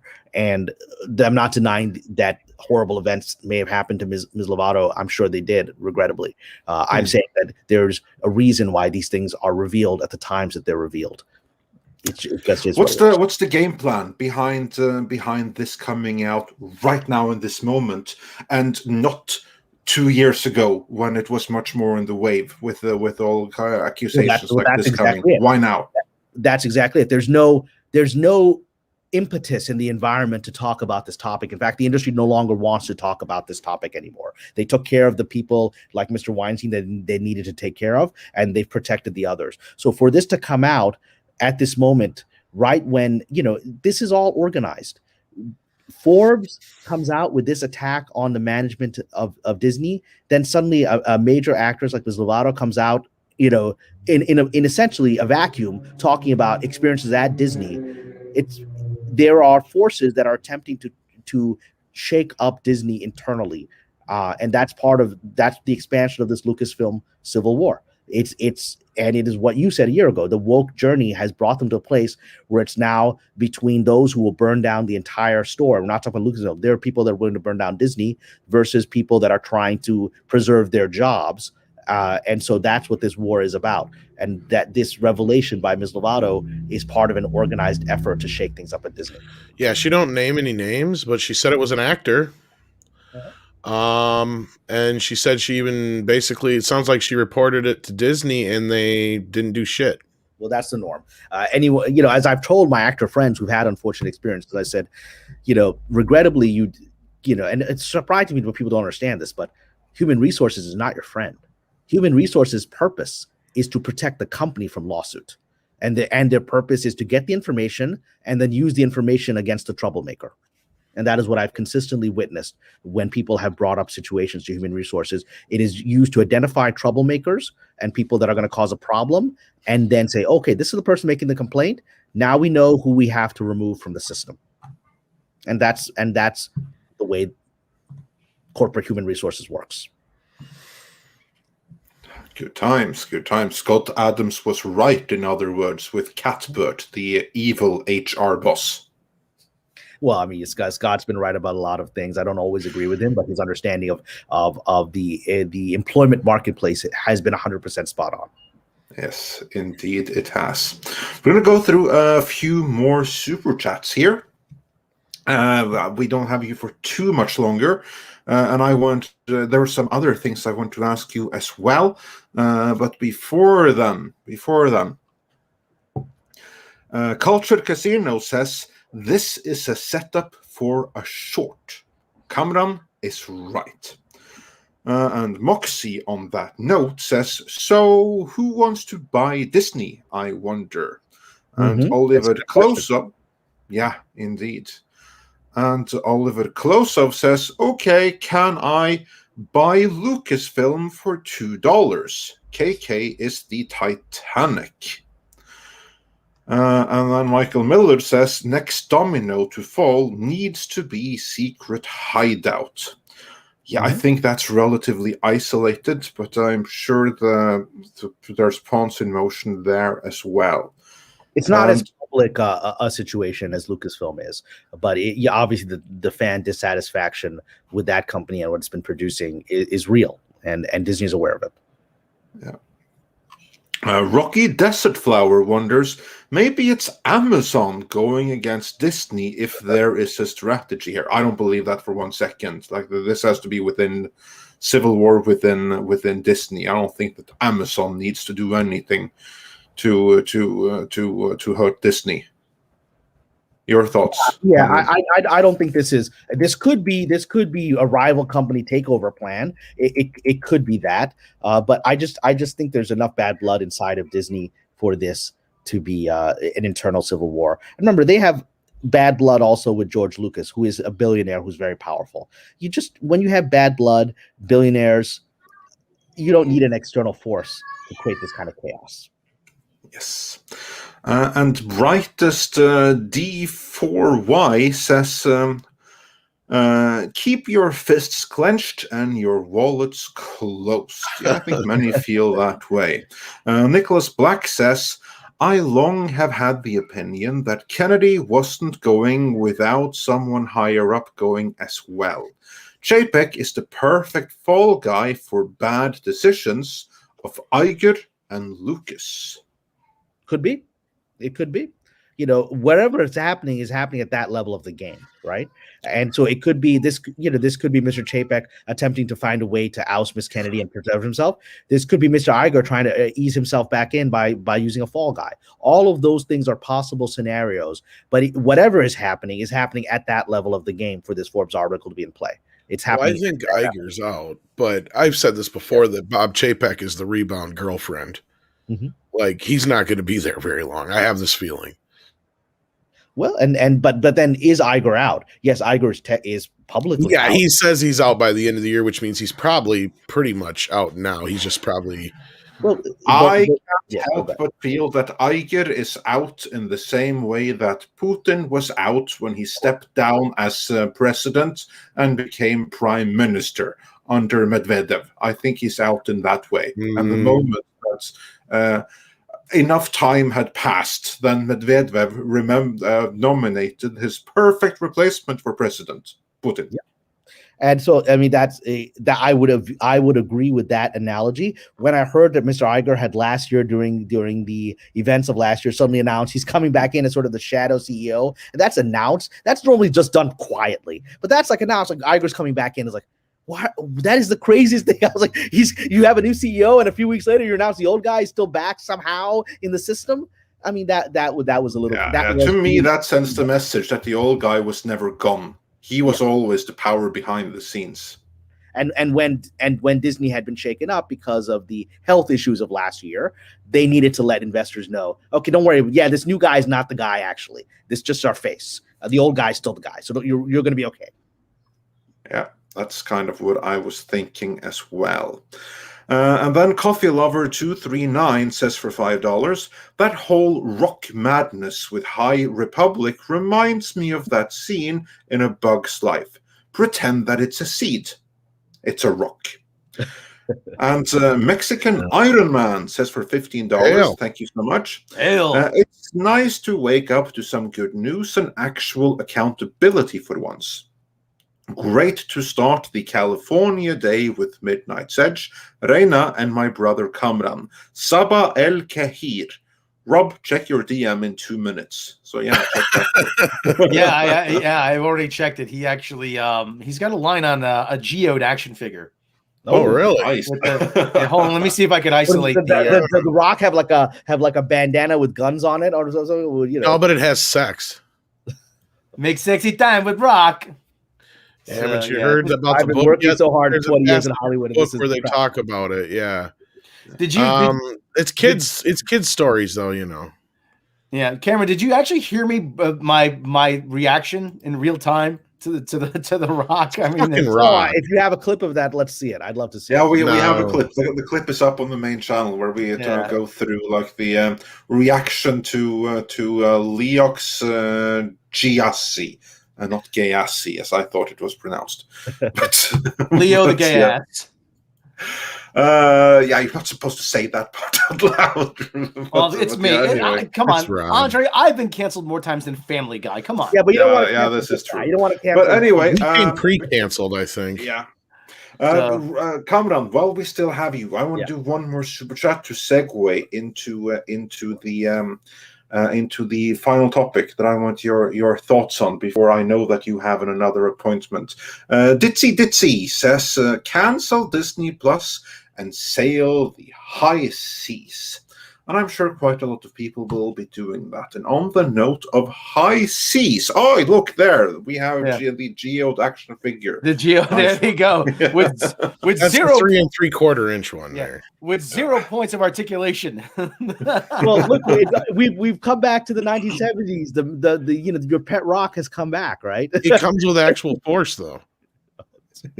For God's sake. Oh, in other news, Natalie Portman is remaking Pinocchio, evidently. Well, I say that just because she says she's reworking classic fairy tales that are mainly male driven. And I'm sitting here trying to think of any other male driven fairy tale besides Pinocchio. Oh God. Cinderella, Snow White, Sleeping Beauty, Aladdin, that's would be the only one. Is that really a fairy tale or is that a? I'd call it. It's a Middle Eastern fairy tale. Okay, or story or legend or But my point being is 90% of all the fairy tales have female leads. Well, or if you fuck is she consider doing? Mickey, I mean, I guess you could do Fantasia with Mickey, right? That's not a fairy tale, really, though. Yeah. No, That's actually, just it is like the Sorcerer's Apprentice. That's actually a pretty age-old story. Yeah. So Yeah, but I don't know if I'd consider that a fairy tale. I think Miss Portman is just doing her, talking as an actress and trying to get attention. I don't think there's anything specific. I mean, everyone in Hollywood we're all working on something, so I don't think there's anything real to that. I mean, I could be wrong, but I don't think that's. I think that's just talk. Yeah, she was the one that said, "Oh, I don't want to work for Disney anymore because they won't hire female directors, and I quit Thor because Patty Jenkins led the project." And then say, Natalie, you want to come back for Thor: Love and Thunder? Oh yeah, sure, no problem. She's Thor now. That's whatever. This is all. It's all just part of the Hollywood PR dance. It's all part of the game. Yeah, it's all part of the game. It worked. Very Thor. So whatever. She needs some My Doll. She's so Thor. It's that time of the month. But anyway, while we still have you, Kamran, the point was high seas. Something else that is out on the high seas right now is the Snyder Cut. Mm-hmm. And the only reason why it's out on the high seas, in my opinion, is that the people at Warner Brothers, these are the same people that have been ridiculing everyone who wanted it. Those who did Zack Snyder dirty in the first place, those that tried to bury the thing for years, and that have been trying to sabotage the whole thing for basically all the way up to release, even now with the release, with orchestrating it. And I do submit that the only reason that it has leaked is because someone in Warner wanted it to leak ahead of the premiere, specifically so as to harm HBO Max subscription numbers. That is my theory, and I'm sticking to it. Well, a leak of that level, I mean, that's a massive leak, right? So not everyone has access to that digital data in order to put that out there. So it has to have come internally, and I do, because this whole thing is a conspiracy. I do believe that you're right on that this was done as some kind of sabotage effort, because there are people that consistently the Snyder Cut, and I don't really I don't share sure the this passion. didn't leak out from it coming out the other day. And not only No, that, well, there's a few things I'm going to bring up here. Okay, First go ahead. of all, they had the fuck up where it showed up instead of Tom and Jerry, and some people claim they were able to watch an That hour was of not it. the fuck up. I submit that's not the fuck up. Again, let's just say it was for now, for the sake of the story. Argument. Yeah, okay. Yeah, some people were able to actually get the whole movie to play because they would back it up and then replay it, and it would actually play the whole movie. So maybe somebody got it then, and not only that, there's at least screener copies out there. People have been able to access it because screeners are watermarked. Yeah, yes, they that would generally track is the case. But with this being on HBO Max, I'm curious. I don't know. I'm pretty sure that screeners are watermarked. And you don't think they can't cover up watermark? Yes, you can cover up a watermark, but you can't cover up a watermark without you seeing there's a covered up watermark. That'd be a big blurry blob, like at the bottom. Exactly. Yeah, no, On this thing wasn't here a has no streamer. watermark. This is a perfect mint copy. You guys do realize kind of it comes you're out not in like supposed less to than realize 12 before hours, right? after it's out. Yeah. Well, it comes out in like 12 hours, right? You do realize. Yeah, I do realize Okay. that. And still, it doesn't matter if it comes out in 12 hours or if it comes out in 12 weeks. Point is that we right now have a mint copy that is not the screener that is out there. And I do believe that that can only happen because someone internally has leaked it. So what is the reaction to it? To those who have seen it on the illegal stream, are people liking it or are they disappointed? I mean, well, actually, we don't even need to rely on the reactions from the stream, because that's just like a side thing. The real thing here is that the reactions are already out there. The movie already has its pleasantly positive score at Rotten Tomatoes. And we had like the embargo for social media reactions dropped like 2 days ago. So we already know the reactions, and the reactions are on the whole positive. And even those who don't like it say that it's better than the Whedon cut. There's even the most critical, those that hated it the most, people like Rob. What's this going to fix? Like, their mindset is that, yeah, it's as bad as that because I wasn't going to like it anyway. So this is worse because it's longer. There's more of it. And like, that's kind of like an opinion that you can discount. If anything, the reaction, I would say, has been overwhelmingly positive. And so what I want to ask you, Kamran, is that outside of Disney, you have like this kind of civil war in Warner as well, between the AT&T people who facilitated the Snyder cut to begin with, against the will of the Warner people who have been trying to sabotage the whole thing. In my estimation, they've done that because if that comes out and it proves to be successful, then it's going to reveal their own mismanagement in having facilitated the Whedon cut in the first place, instead of just dropping the Snyder cut. Because now we can see from the reactions, they would have been better off releasing the Snyder cut in the first place.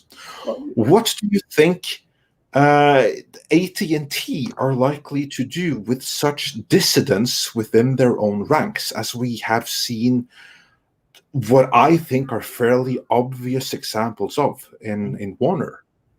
Well, you know, AT&T already has enemies inside of Warner because when they came in, they started cleaning people out. And so people lost their friends. Everyone was afraid for their jobs, right? Those that survived there knows they are now owned essentially by a telephone company, right?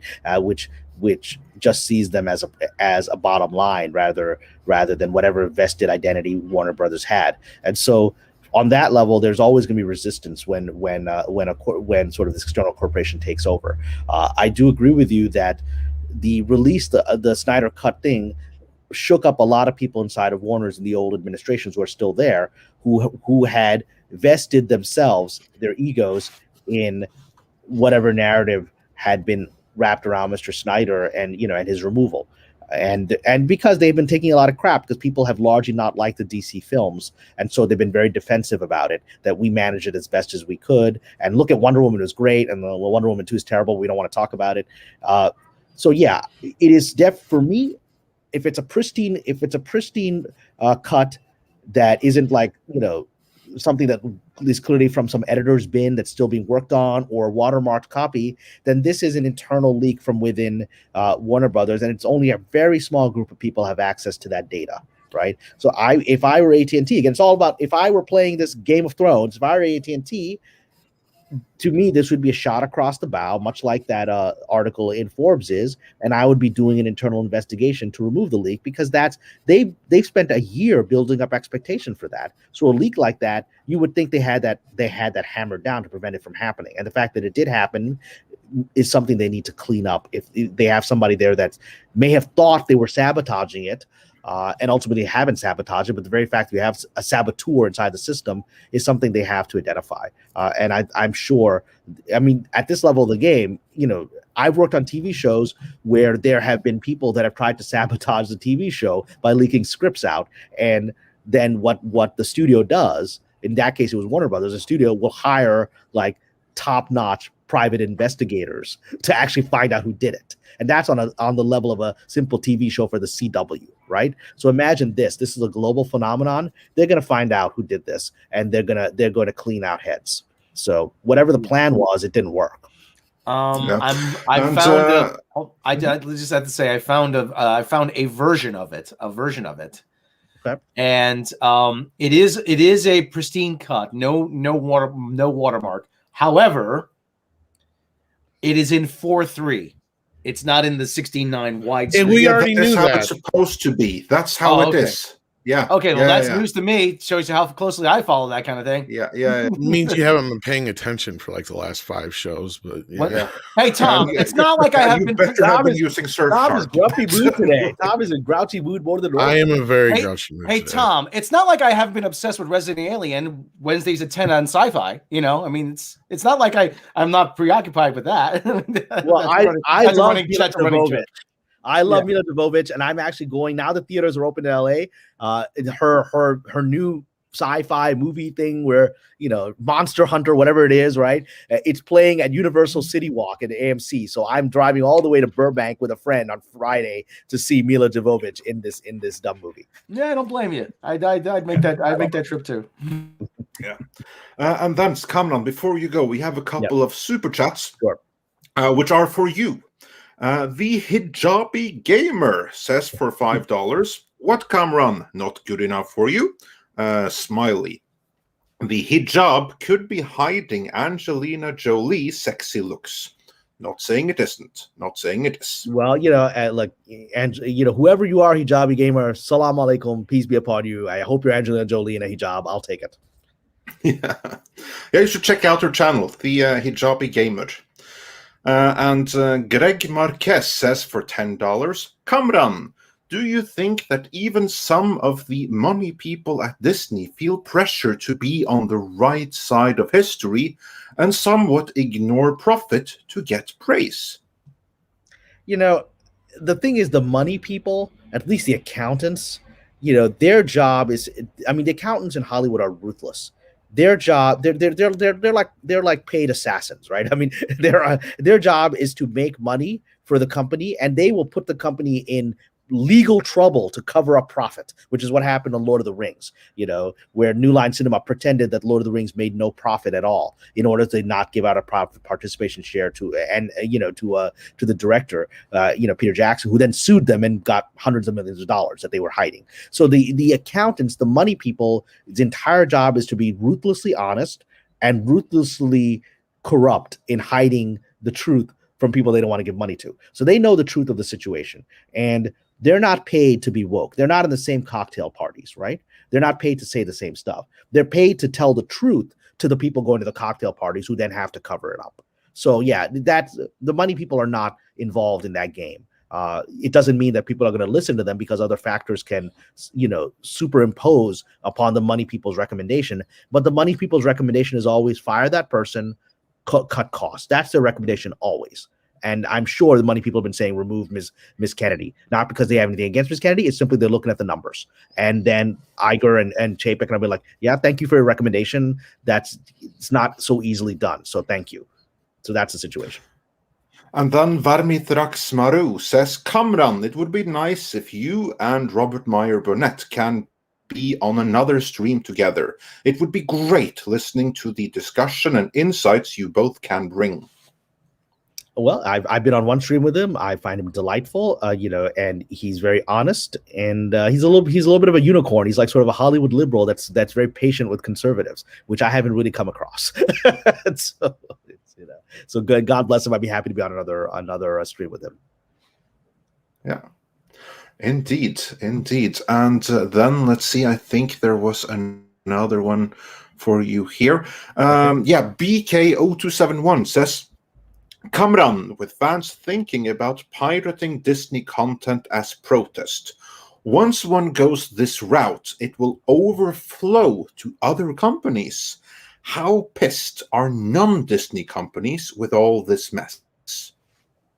Well, I mean, this is the entire industry is simply a group of competing bad people, right? And that's all it is. And they're all just trying to elevate themselves. I don't support any kind of piracy. I work in the industry, right? And when you pirate stuff, you're stealing money from me because I got a check a few days ago for streaming residuals for what show I worked on. That helped me pay my rent. So when you are pirating, it destroys a lot of people's lives. So I will never support that. I think that unfortunately it is a continuing phenomenon where fans who are angry will use the excuse of pirating. But I personally think pirating is just bad moral character. It's theft, and so you're just using an excuse to do something you wanted to do anyway, and you shouldn't be doing it. And whatever the excuse is that I'm angry at Disney, I'm angry at Warner Brothers, that's about something else. Well, I'm angry at the bank, so I'm going to go rob a bank. To me, that's just wrong. Yeah.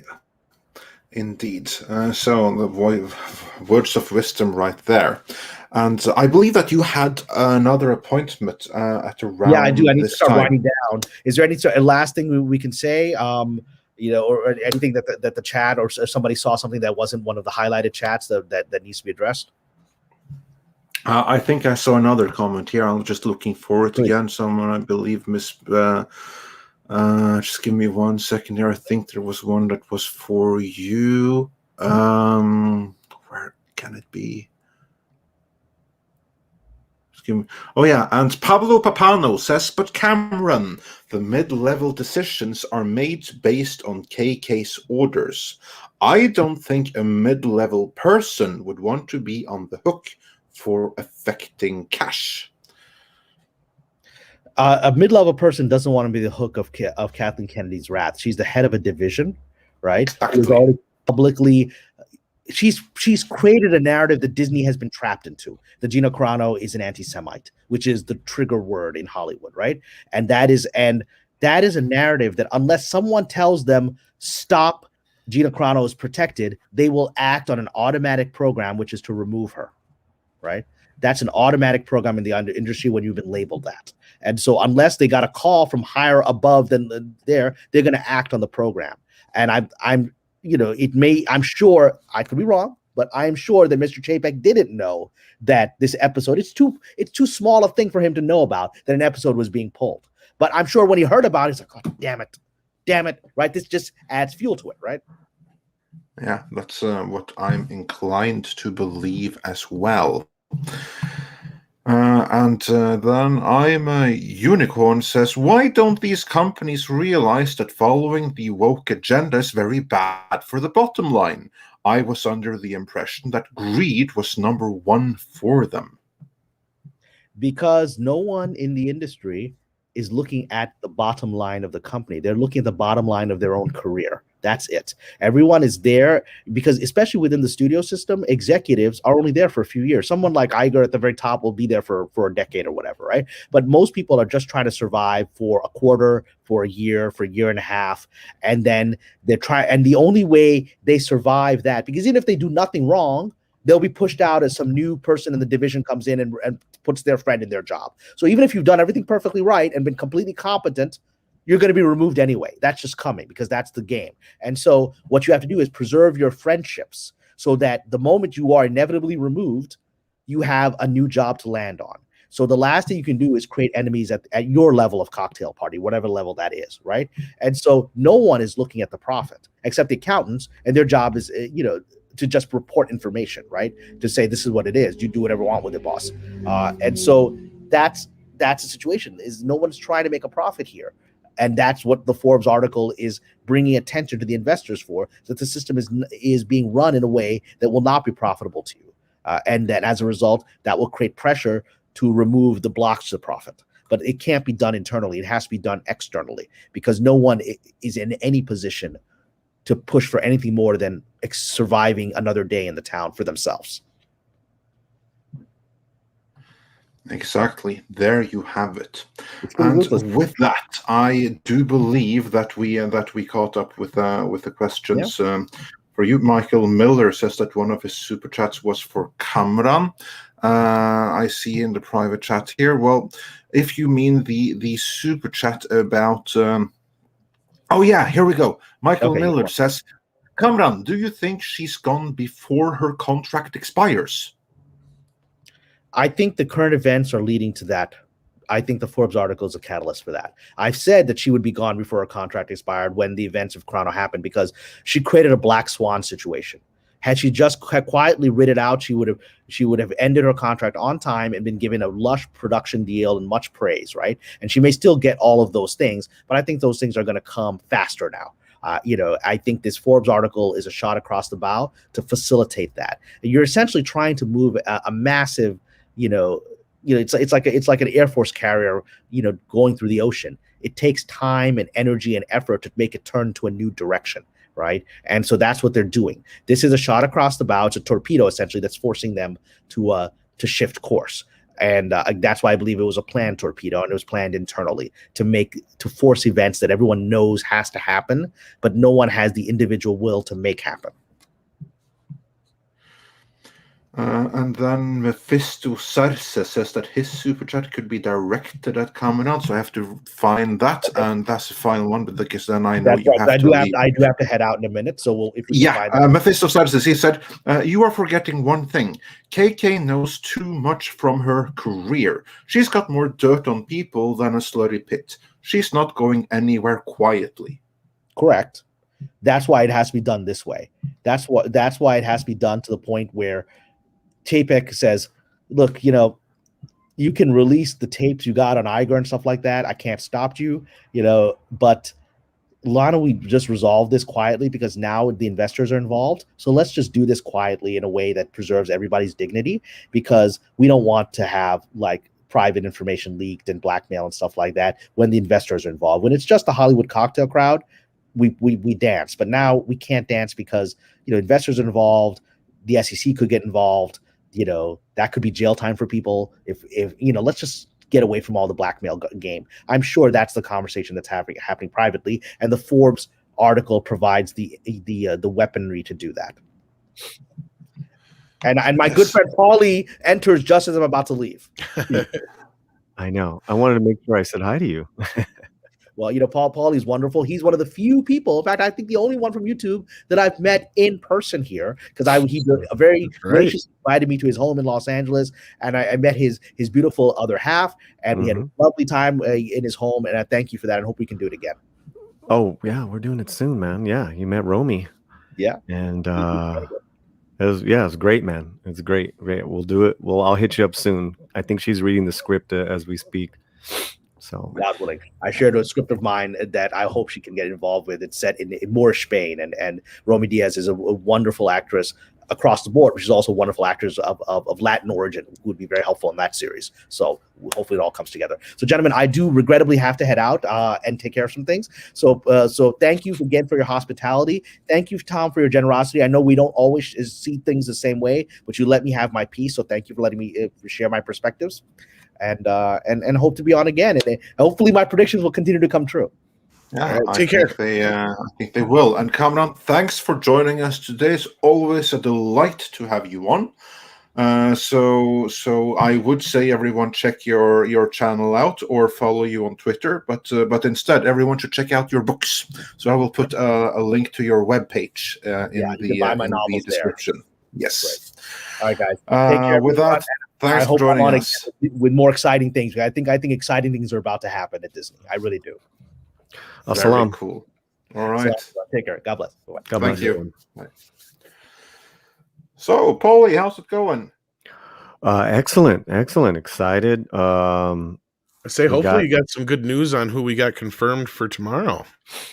Yes, Taylor because to everyone that don't know, tomorrow we are hosting a charity reunion event for the cast of Blood In, Blood Out. Yeah, it's pretty cool because some of the people are in the chat are seeing it for the first time. Like yesterday, I know I think someone went with the handle Prince something. Prince Andrew. Yeah, he loves it. It was his first time seeing it. I was like, cool, man.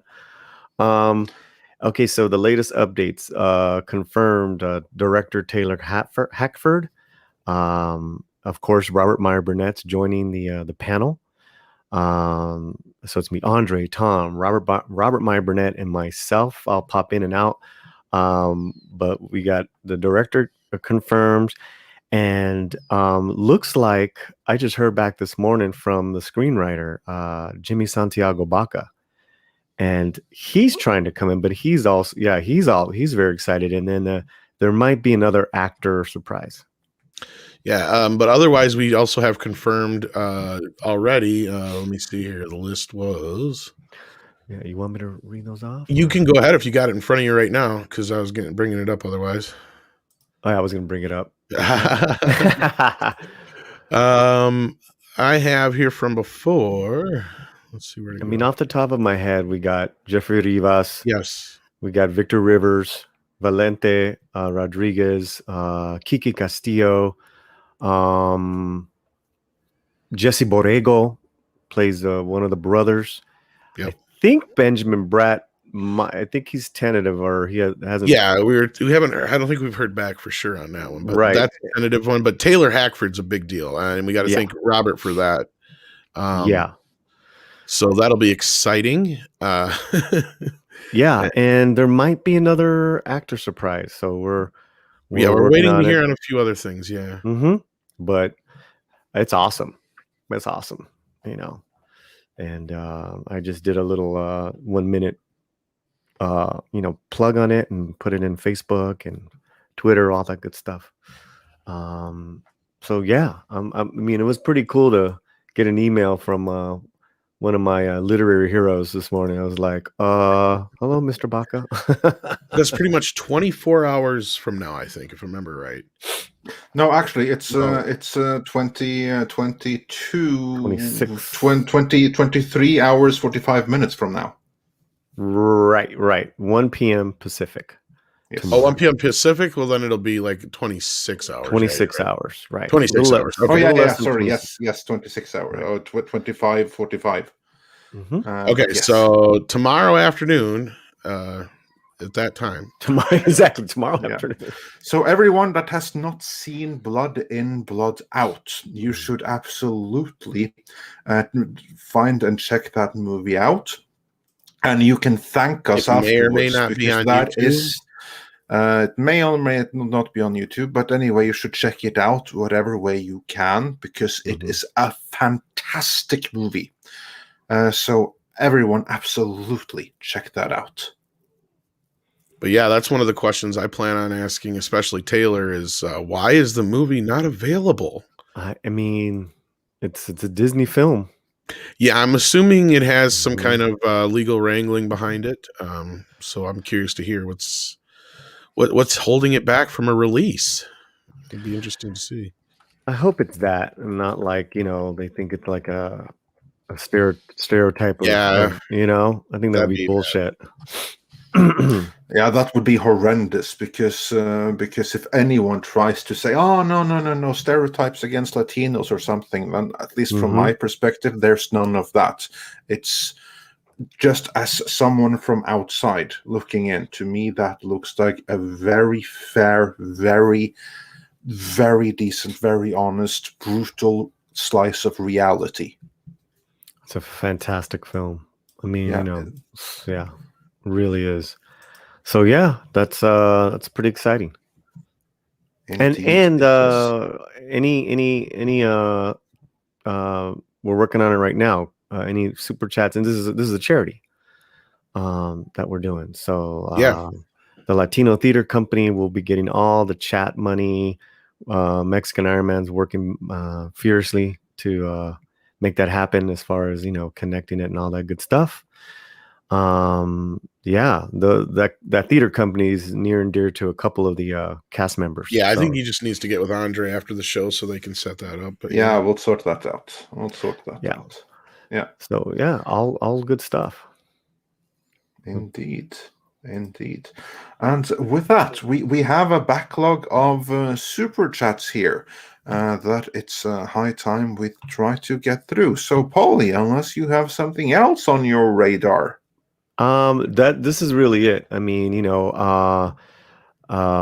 just everyone be there tomorrow afternoon, and let's have a great showing, and you guys can be in for a treat. These are amazing actors and the director, and that's it, man. I'll bid adieu. You guys get to it.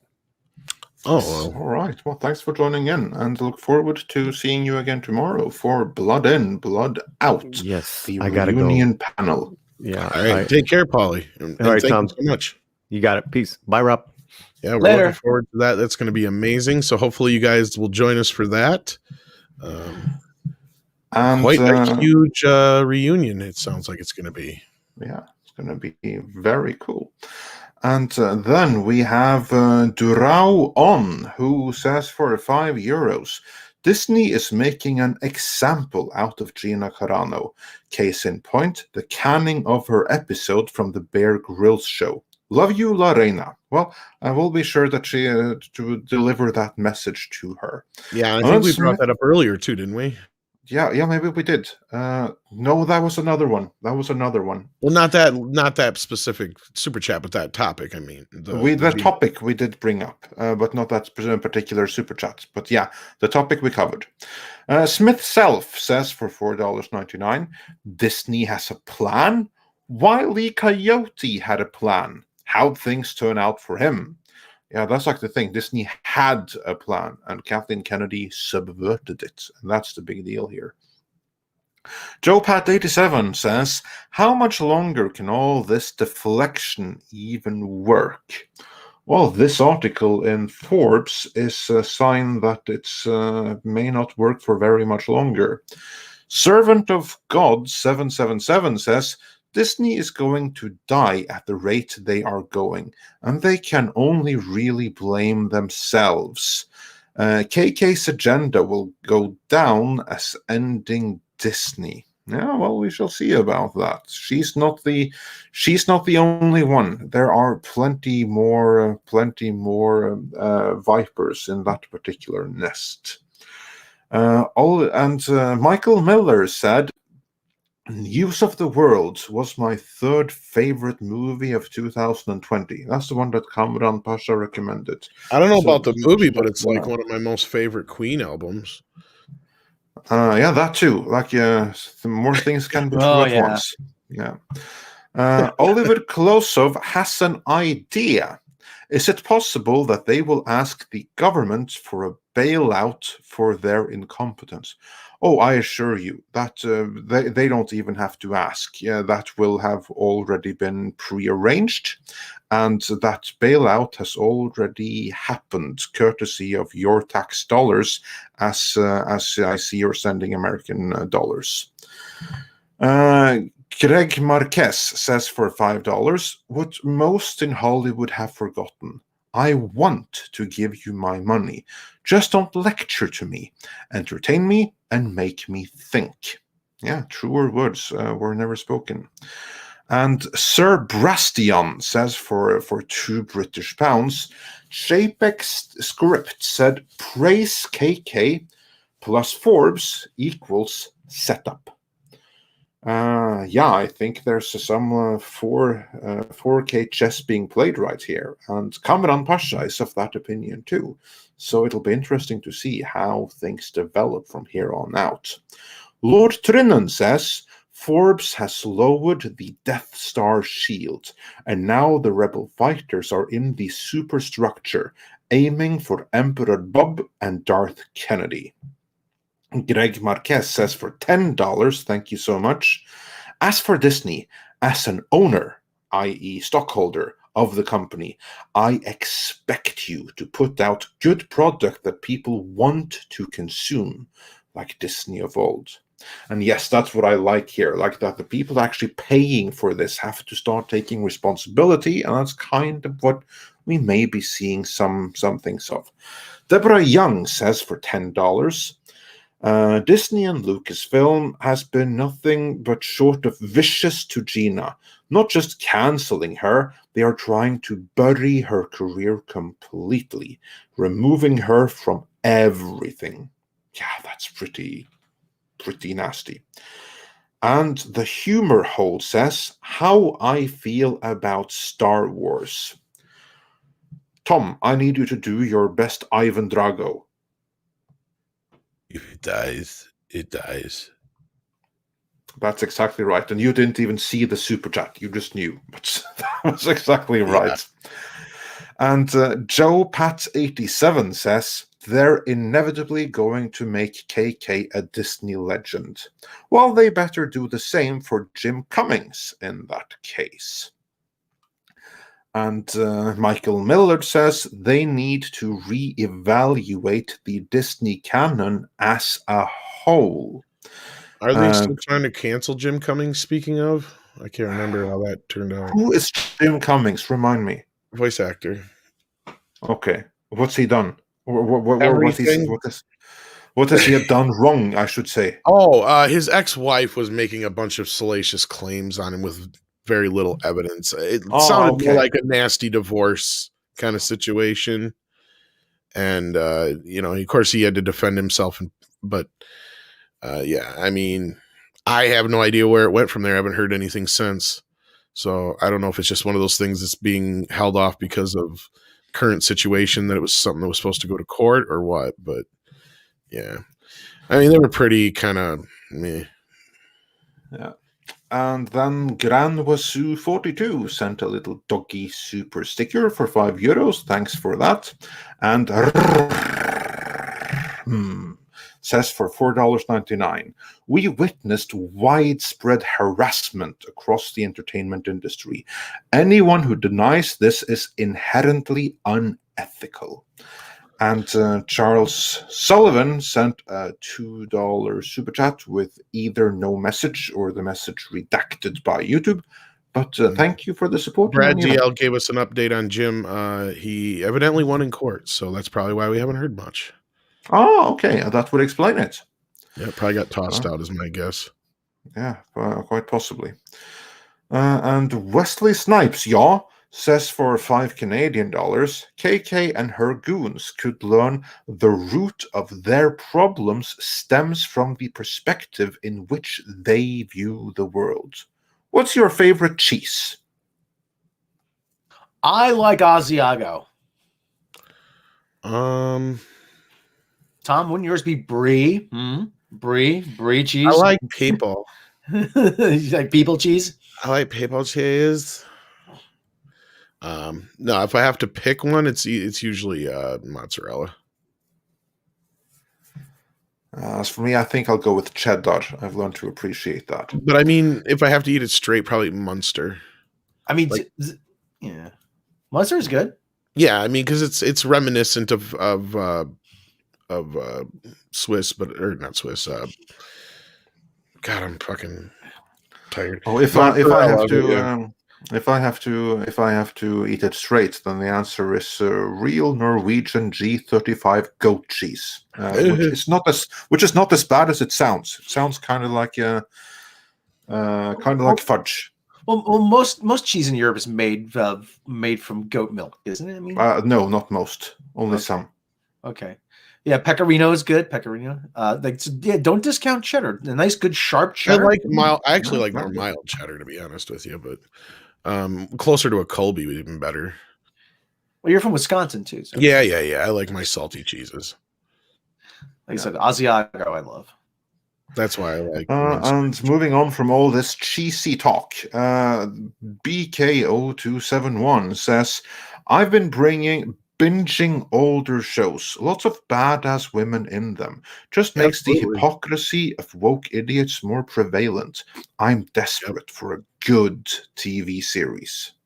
You know, one that actually pokes an eye in the entire idea of this whole, like, A, women have never been in powerful positions, and B, women have never been considered funny before. Mama's Family covers both sides. What can I say? Yeah. Also, Rob, I believe there's like you recently discovered a series that Yes, that you you did. kind of like. This is like the forgot what time it to was plug called. it. Yeah, what's it you know called what? again? I can't seem to remember the name of it. You know, it might be Resident Alien Wednesdays at 10 on Sci-Fi. It was something like that. Yeah, something to that end. Yeah. I mean, it could possibly be Resident Alien Wednesdays on Sci-Fi. Yeah. At 10. There you go. So do check that out. Yeah, so make sure you check out Resident Alien Wednesdays at 10 on Sci-Fi. And Rocky Desert Flower says, this is not just about Carano. The shareholder asked about a blacklist. Which she's notice Bob Chapek just totally ignored too, by the way. Yeah, He didn't deny. Favors. Yeah, that was like confirming without confirming, basically, was what he did there. Yeah, because you would think if somebody asked you if there's a blacklist, the first thing we'd say, what blacklist? Or, no, that's just ridiculous. Something to that effect. They wouldn't. His answer, although pre-programmed, obviously, was not set up for that response. Or for that question to that response to that question is what I mean to say. And moving on from there, we have let's just see, because here's some we have taken already. Trevor James sent us £5 with no message, so either none was sent or it was redacted, but thanks for the support in any event. El Punk Tres sent us a Devil's Super Sticker, and Trevor James sent us another British pound super chat, again with no message, so thanks again. And Navegando Lejano Oriente says, for $10, thank you so much. How do you think today's cancel culture compared to the medieval power play by the church with their Spanish Inquisition? I know that you guys are going to have a field day with this. So Tom, like you answer that before we let Rob loose. Oh, he already did the Spanish Inquisition one. Yeah, no, but like your thoughts on it in general, without doing any. What was the main part of the question? The main part of the question was, how do you think today's cancel culture compares to the medieval power play by the church with their Spanish Inquisition? Well, nobody expected the Spanish Inquisition. That's right. And you're asking the guy who's had 2 hours of sleep. Oh, man. I got to remember what the whole Spanish Inquisition was about. The Inquisition, let's begin. The Inquisition, look out, sin.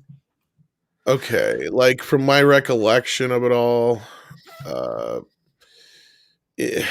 mean, anything where you have a governing body of power, be it actually voted in or what have you, or in this case, perceived body of power with the Twitterati, making all these kind of blanket generalizations and accusations, and just the way it's done to kind of destroy someone's life.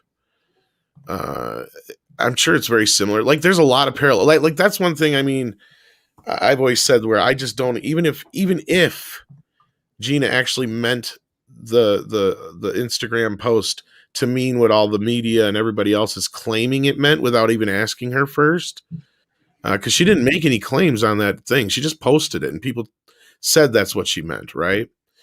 I mean, she's not wrong.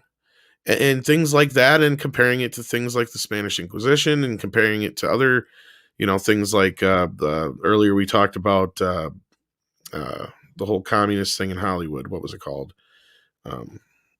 The Red Menace, the Red Scare, the Red Menace. Yeah, whichever it was, where they were putting all those people on trial. And the communist. Yeah, whenever you have those kind of things happen, it's scary. And hopefully we're getting to the other side of this. I hope this article is more so a turning of a corner and not not going to get buried.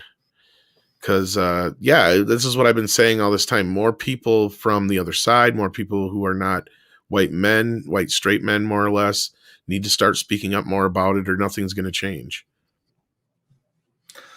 Yeah, indeed. And as for the historical comparison, the power play to right now with the Spanish Inquisition, the two do not compare at all. I mean, the Spanish Inquisition is something that's thrown around very easily, with very few having a real understanding of what the Spanish Inquisition really was, what it started out for, and how it went a little bit too far. But there's a complex back history there, which means that most things don't really compare to the Spanish Inquisition, and not because they're like too horrific or anything like that. So that's, if anything, a worse comparison than to anything that happened during that strife in Germany in the 1940s. Not because of like it's more horrific or insensitive, but simply because it's not even apples to oranges. It's like it's apples to cars. It's completely wildly different. It's two things that simply cannot be compared. That comparison doesn't hold water at all, but it does compare to the Red Scare thing in the 50s and the blacklist. Then that it does. That's why I kind of brought that more up because from my recollection, correct me if I'm wrong, wasn't there like a motivation behind the Spanish Inquisition to? Oh, there absolutely was. Because when that happened. The Spanish had just reconquered their own lands after 800 years of being occupied by an invading foreign force, which is why it doesn't compare at all. No, and that's where I was saying, like, the only thing I could think of was like just the whole point of because wasn't something with the church involved there, and that's kind of where it was like, the governing power or a group of people. Because other than that, I was trying to draw comparisons, but that's where I jumped quickly to the other stuff. Because exactly, like in Mecca 1164 says, it's the Salem. More like the Salem. Better. I mean, the Spanish Inquisition was in many ways. I'm not saying it was towards the end, but the intent at the beginning, you could make an argument why it was justified. You could do that. On that note, Diego Flores says, also many forget that the Spanish Inquisition was not as brutal as described. The really brutal one was the Italian Inquisition in Italy. The Spanish asked for evidence and didn't believe all claims. Rob, Italian here. You must have some thoughts on this. Hey, you got a pretty nice church you got here. It'd be a real shame if you have something happen to it. Know what I mean? I don't know. It's just I don't know. I know precious little about that era in history. The one thing though I do know is the Salem witch trials, which is another kind of Inquisition in America. There was a hugely sexual component to it, in that you would have these people. They would claim to be witch hunters. They would. It was also a big monetary, big money thing. Big scam. They would claim to be witch hunters, and they would go out. They find these girls. This girl's a witch. They would strip them naked and look for some sort of birthmark or mole. She has the mark of Satan upon her, and it's just, I mean, there's always ulterior motives to everything, whether it's power or, some kind of, or something worse than that, like I said, I don't like, but the Italian Inquisition, like I got to read up on that. So yeah. I got to make this. Someone said in the chat, I'm going to make the church an offer you can't refuse. Yeah. So I don't know. So you're asking the wrong guy, A lot of times. A lot of people are agreeing with me. I'm like, really? You're agreeing with me? What happened? I'm like, that better call. Better call Saul or something. Yeah, no. I was about to say, better call hell. They're probably ice skating down there. Yeah. And then sent us a diamond super sticker, and Prince Andrew says, Go Snoke, go broke. Take my money instead of Disney, Midnight's Edge. Oh, thank you. And thank you for the 15 Australian dollars. That is much appreciated. And the Big Red Bear says for 10 Canadian dollars, don't put out my fire. Forbes and the investors better stop wrecking my entertainment on this. Don't douse the fires. Let Star Wars die, please. Keep Kennedy around forever. We don't need no water. Tom, take it from here. Let the motherfucker burn. Burn, motherfucker, burn. Maybe we should do like a "We Didn't Start the Fire" song, like Billy Joel. Star Wars, Star Trek, Kathleen Kennedy. I've thought of that before. Yeah. Maybe we could like work something out with the Bloodhound Gang. I haven't seen them do anything in the past 10 years. I evidently have taken their place, according to one of the comments earlier I saw. Spider Unlimited Honestly, says, they probably did heavily influence a lot of that track, to be honest. Yes. Indeed. And Spider Unlimited says, is there really a difference between the Mafia and Disney at this point? Next question. Next. We don't. Yeah. Next. Move on. As you can hear, this one is hitting a little bit too close to home. So, yeah. And ST Red Wolf says, the Forbes article is still up on Forbes site. So it's just the tweet account that's pulled. Yes, exactly. Yeah. Because this is, as Kamran said, this is basically the author was basically told, here's a grenade. Go drop it and then run like hell. Now it's got me thinking of Family Guy. Peter, there is no such thing as the Mafia. If you remember that one. And he's like, don't talk about the Mafia. And it's like, didn't they steal that joke from The Simpsons? Probably. Peter, there's no such thing as the Mafia. Next. Wasn't that Fat Tony's whole thing all the time? Yeah. There is no such thing as the Mafia. Exactly. How can you say that when the trucks have already arrived? How could you say that? We are just simple businessmen trying to make it through in the world. Yeah, excellent. There we go. Yeah, the Mafia is better organized. That's right. Yeah, they are. You know what? Listen, they at least are driven by money. It's like they're a for-profit corporation. And you know they're crooks. That's the other thing. I mean, they don't make any bones about it. The whole thing, when something needs to be done, they get it done. That's, hey, it's nice restaurant. Yeah, you should have seen it before, but yeah, we took care of a few things. You know what I mean? Indeed. Yeah. Yeah, Mafia has infrastructure. You have certain labor problems. Don Corleone can make them go away. I got insurance, and I got all kinds of good stuff. I got vacation time too coming.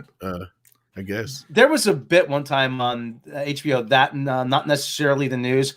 They had a bit like the army, grab all that you can grab. You know, find your future in the mob. It's funny though. Tiny Tony just keeps insisting that he drives me to the airport.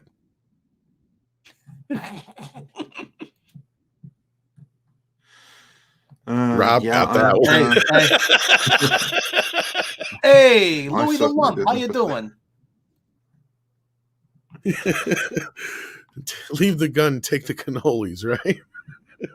Yeah, pay attention. You never know when you have to cook for 40 men.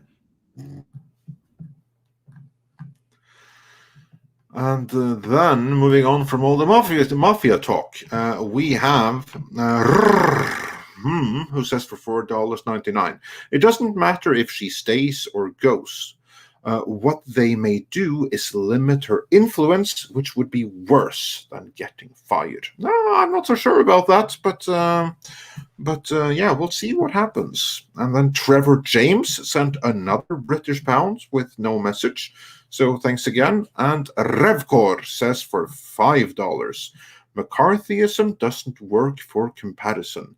People were not assaulted or killed for that. Very true. Revkor also says, when will Disney decide that whatever skeletons KK has is not worth this and fire her? Well, here's like the thing, though. The corporation is one thing, and the people in it is quite another. And if firing her is good for the corporation, but horrible for the individual making the decision, then it's better for that individual just to keep the situation going. That's like the thing, or be put in a position. This is what Kamran was talking about, or orchestrate a position where there's no other option and they have to work out some kind of deal. And that's where we may be headed with this article.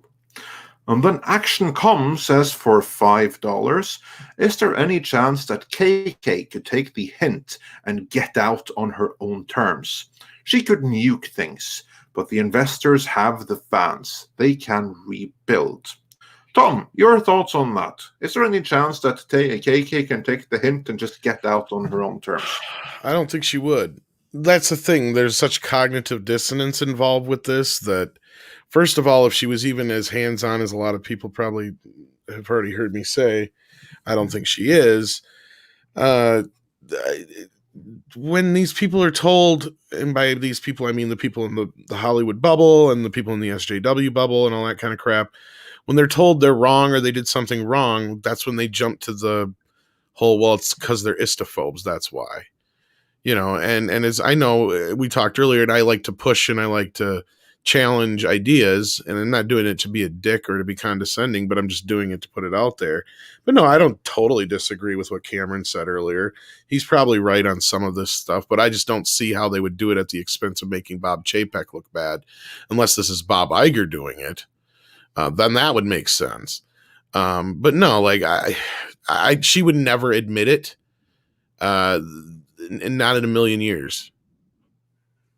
So as far as she's concerned, yeah, she's too arrogant, like Bill Bloom said. It's partially arrogance, partially just cognitive dissonance, and just the idea that, what she's trying to do is the right side of history kind of crap.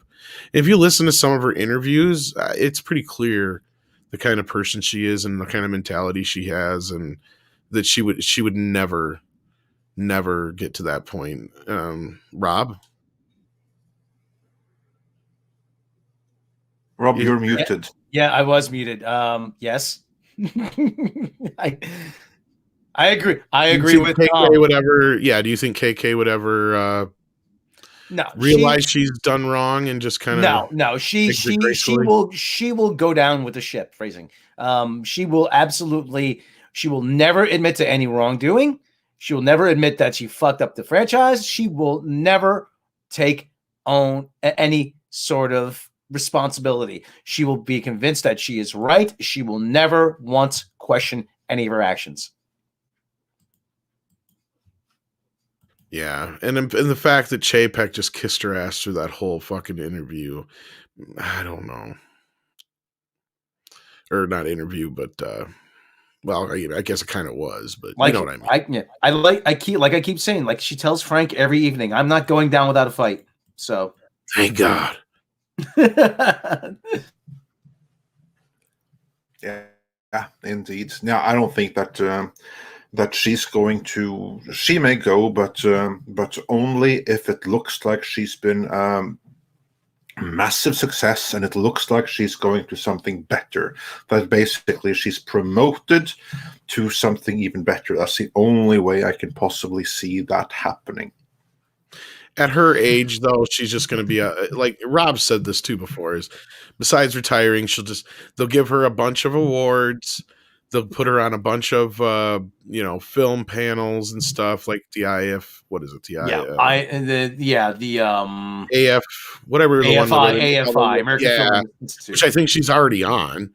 I was about to say IAFD, which is the Internet Adult Film Database, but no, like that's a totally different thing. So anyway, but I digress. Yeah, she'll expect to get her to get one more accolade, at least one or two more accolades before everything goes to pot, because that'll be the industry's way of defending her.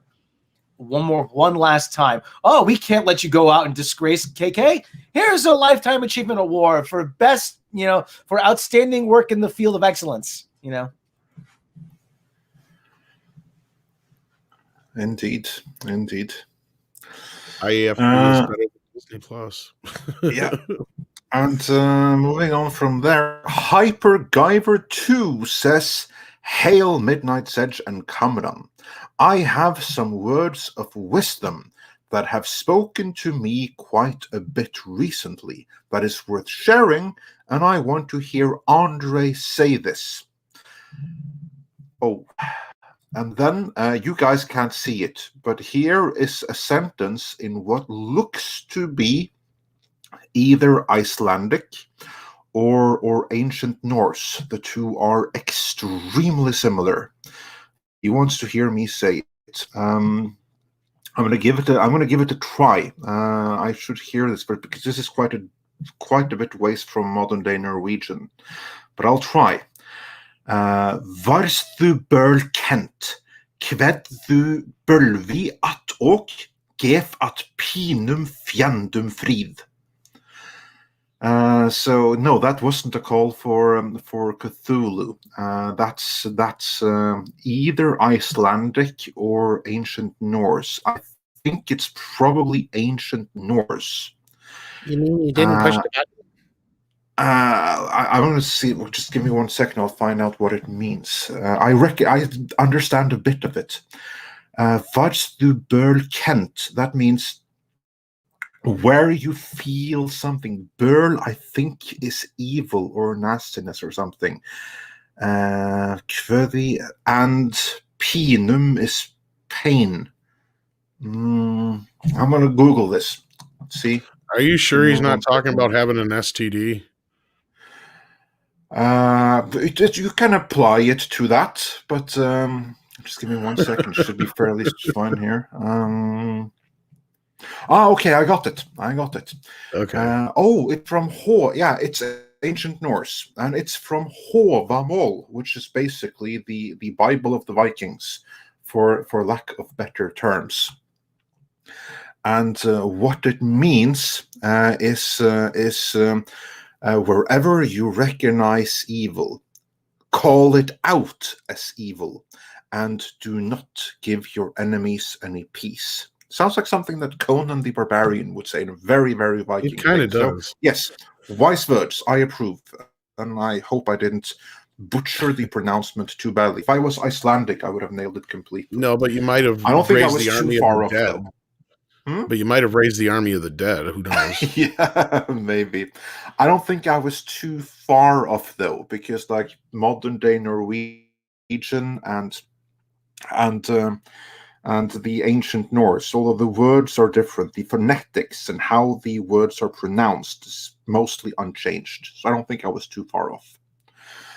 And then Servant of God 777 says, even if Disney looks bad here, they can only survive if they clean house rapidly. Otherwise, they're host in a bigger way. Indeed. And Rob Bass says, the Forbes article is not surprising. Gina Carano is not only a sweetheart, but she comes from money, and her family are not just going to let it go. Oh, absolutely. Like, Gina Carano is uncancelable in that way. So that is absolutely something to keep in mind. To a point, but she seems like a very independent individual who doesn't seem to want to rely on others. And again, I still think that one article of pointing out her ties to money was more so an excuse to say, look, see, she's not really canceled, more so than anything, because they really couldn't make anything. I think that it was that she's look, she's a mobster. Well, that's that too, but since they couldn't really, because remember they had like that line in there, like, well, you know, even though we can't say there's anything to come of this, it doesn't mean there's not. But again, I also think it had a double meaning, because a lot of other articles and things that people were saying online at the same time, oh, she canceled herself. Oh, that's not really cancel culture. You know, they kept trying to change the narrative. So it's like, you know, everybody's like, I don't understand why she's fine. She's not canceled. It's like, yeah, she's only fine because she made this move, and as this article points out, she's got family money, And that's why I think that that's part of the reason for it too. I could be wrong. You could be right 100%. I think it's a little of both, but yeah. Yeah. Also, about me summoning like the great old ones earlier. Prince Andrew says, "Oh, very good, Andre. Applause. Studied Old English back in the day." Oh, thank you. See, I knew I didn't do too bad on it. So yeah, there's that. Rob, you have any thoughts on the topic at hand? I had to get up and get something. What was the question? The Forbes article is not pricing. Gina Carano is not only a sweetheart, but she comes from money, and her family are not just going to let it go. Yeah, well, we've discussed that actually. First of all, like I said, this is a woman who is from a family where she could have done anything. She could have done anything she wanted. She could have been a lawyer. She could have been a doctor. She could have been a businesswoman. Whatever. She chose to go into the gym, train for 10, 12, 15, 14 hours a day, and then get punched in the face. Okay. That says something about her character, that she was willing to put in that kind of hard work. The other thing too is, like I said, she's from a wealthy family. The whole thing, trying to paint her as they were trying to discredit her. It's like she was from, she has an Italian last name. She's involved in casinos. Ooh, look out. I'm like, but if anything, what I've seen about her just tells me that if KK came up to her, "I'll ruin you," she would say, "No, you think I'm afraid of you? Really? Do you think I'm afraid of you? No." She'd probably tell Kathleen Kennedy to fuck off right to her face. So I've faced tougher competitors than you. So what are you and your bony little fingers going to do about it? Like I said, it's a woman who doesn't back down from a fight. And she's got one in her hands. And you know what? She's going to show you exactly what she's made of right here. A lot of cliches, but still. Yeah, exactly.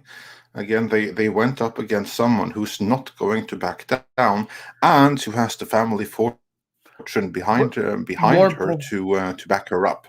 More importantly, they went after someone who's not afraid of them. That's the thing. Someone who's not going to be cowed. Exactly. So I think many things conspired there, and I think that with time, Kamran Pasha is going to be proven right. But we shall see.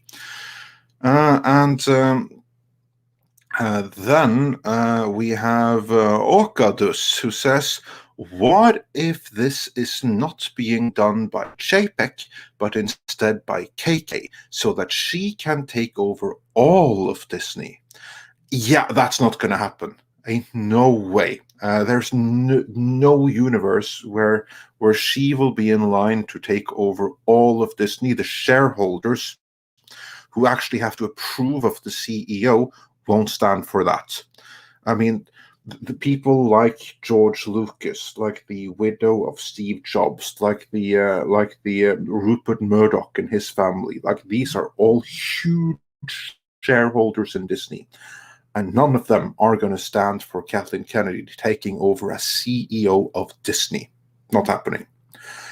ActionCom says for $10, "Isn't it weird how much optics plays a part these days?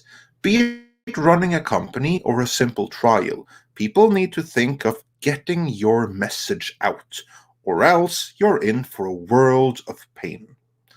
Yeah, that's how it is. And the Fessman93 says, "Happy St. Patrick's Day from Ireland." So yes, again, happy From the St. Patrick's homeland. Day.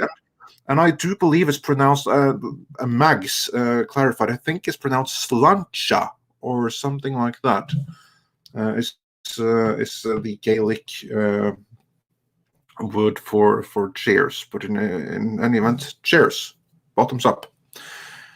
The Chris Cali sent us a $1 super chat with no message attached, but thanks anyway. And Mephisto Sarse says, "You are forgetting one." Oh yeah, I think we got this one. Yes, we got this one.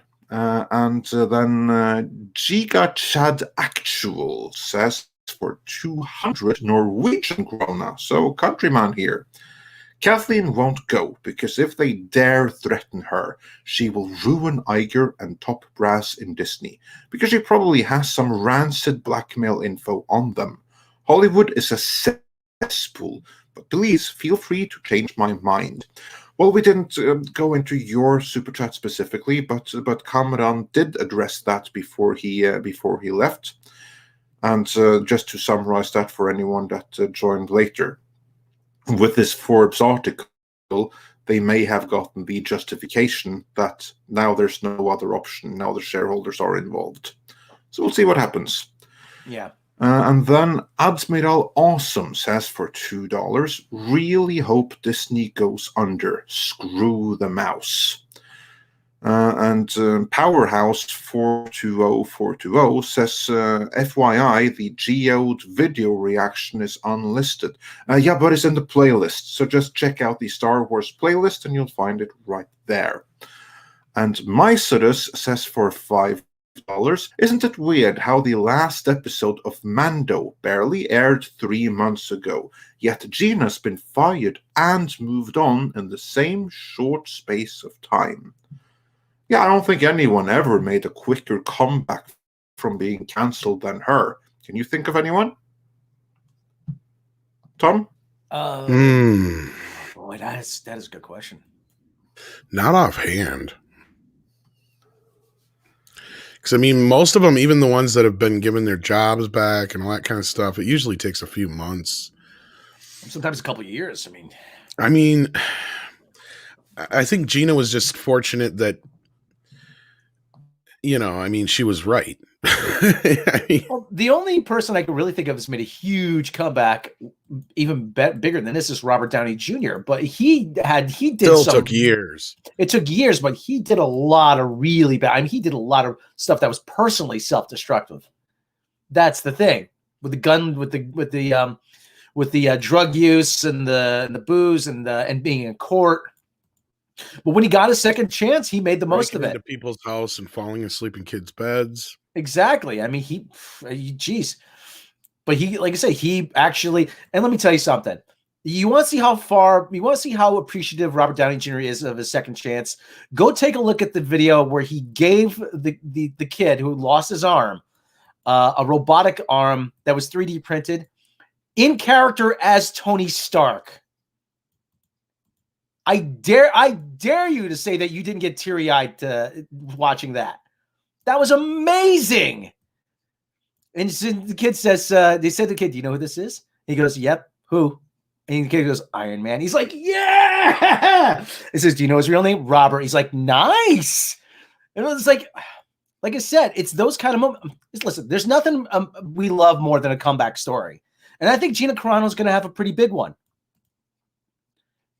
And it's not going to be to the scale of Robert Downey Jr., but it's still going to be a comeback story. Yeah, I'm trying to think. I can't think of anybody who made a comeback quicker. And it's her doing, though. That's the other thing. Maybe the first time they tried canceling Mel Gibson or something like that, or when he tried canceling himself, I should say.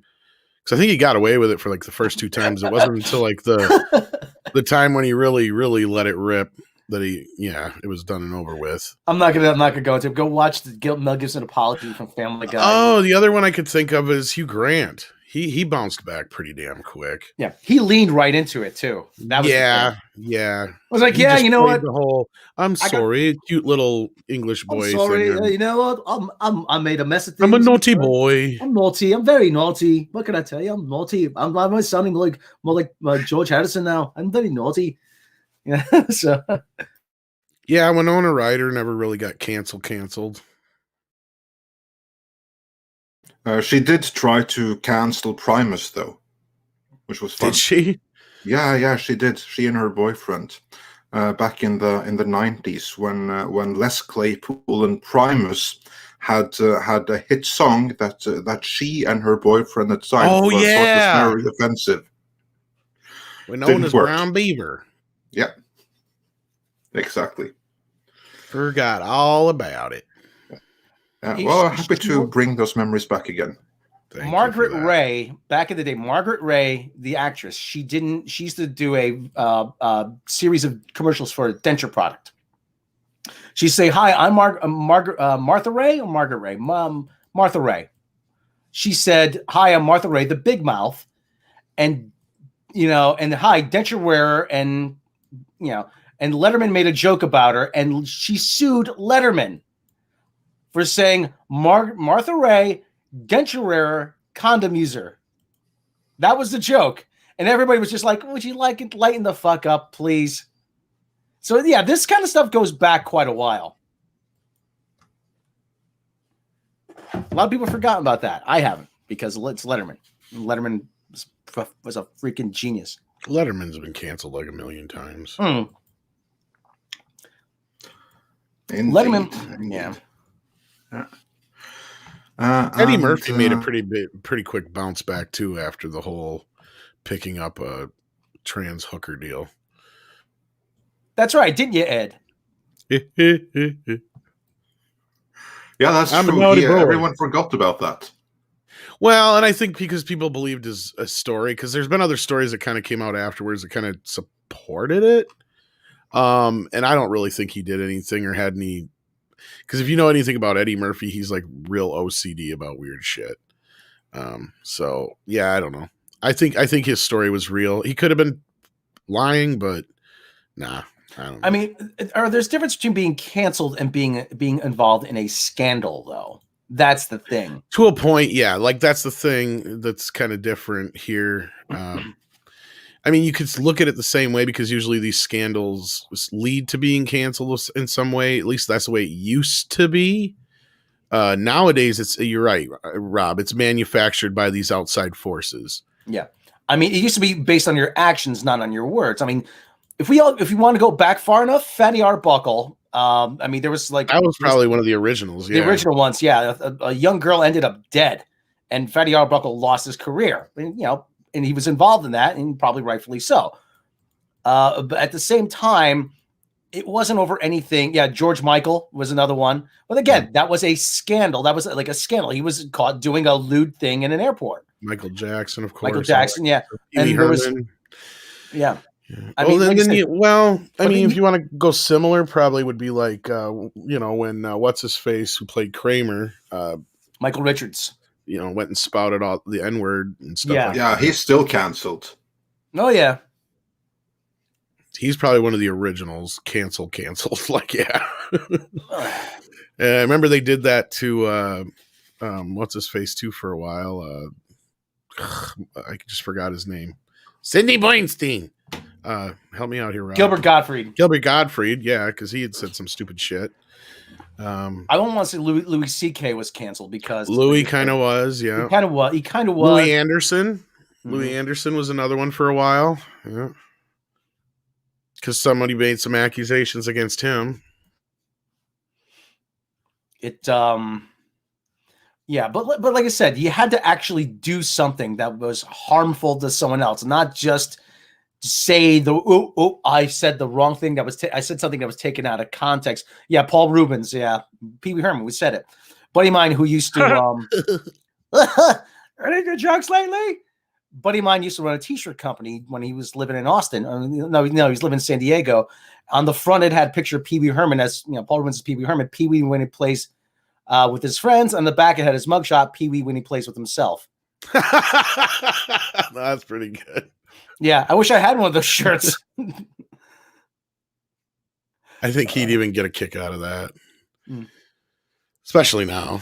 He got caught doing something in a adult theater that people just do in an adult theater. That's what I love when Bill Burr said that. What did they do? Get offended because he was jerking off just like they were?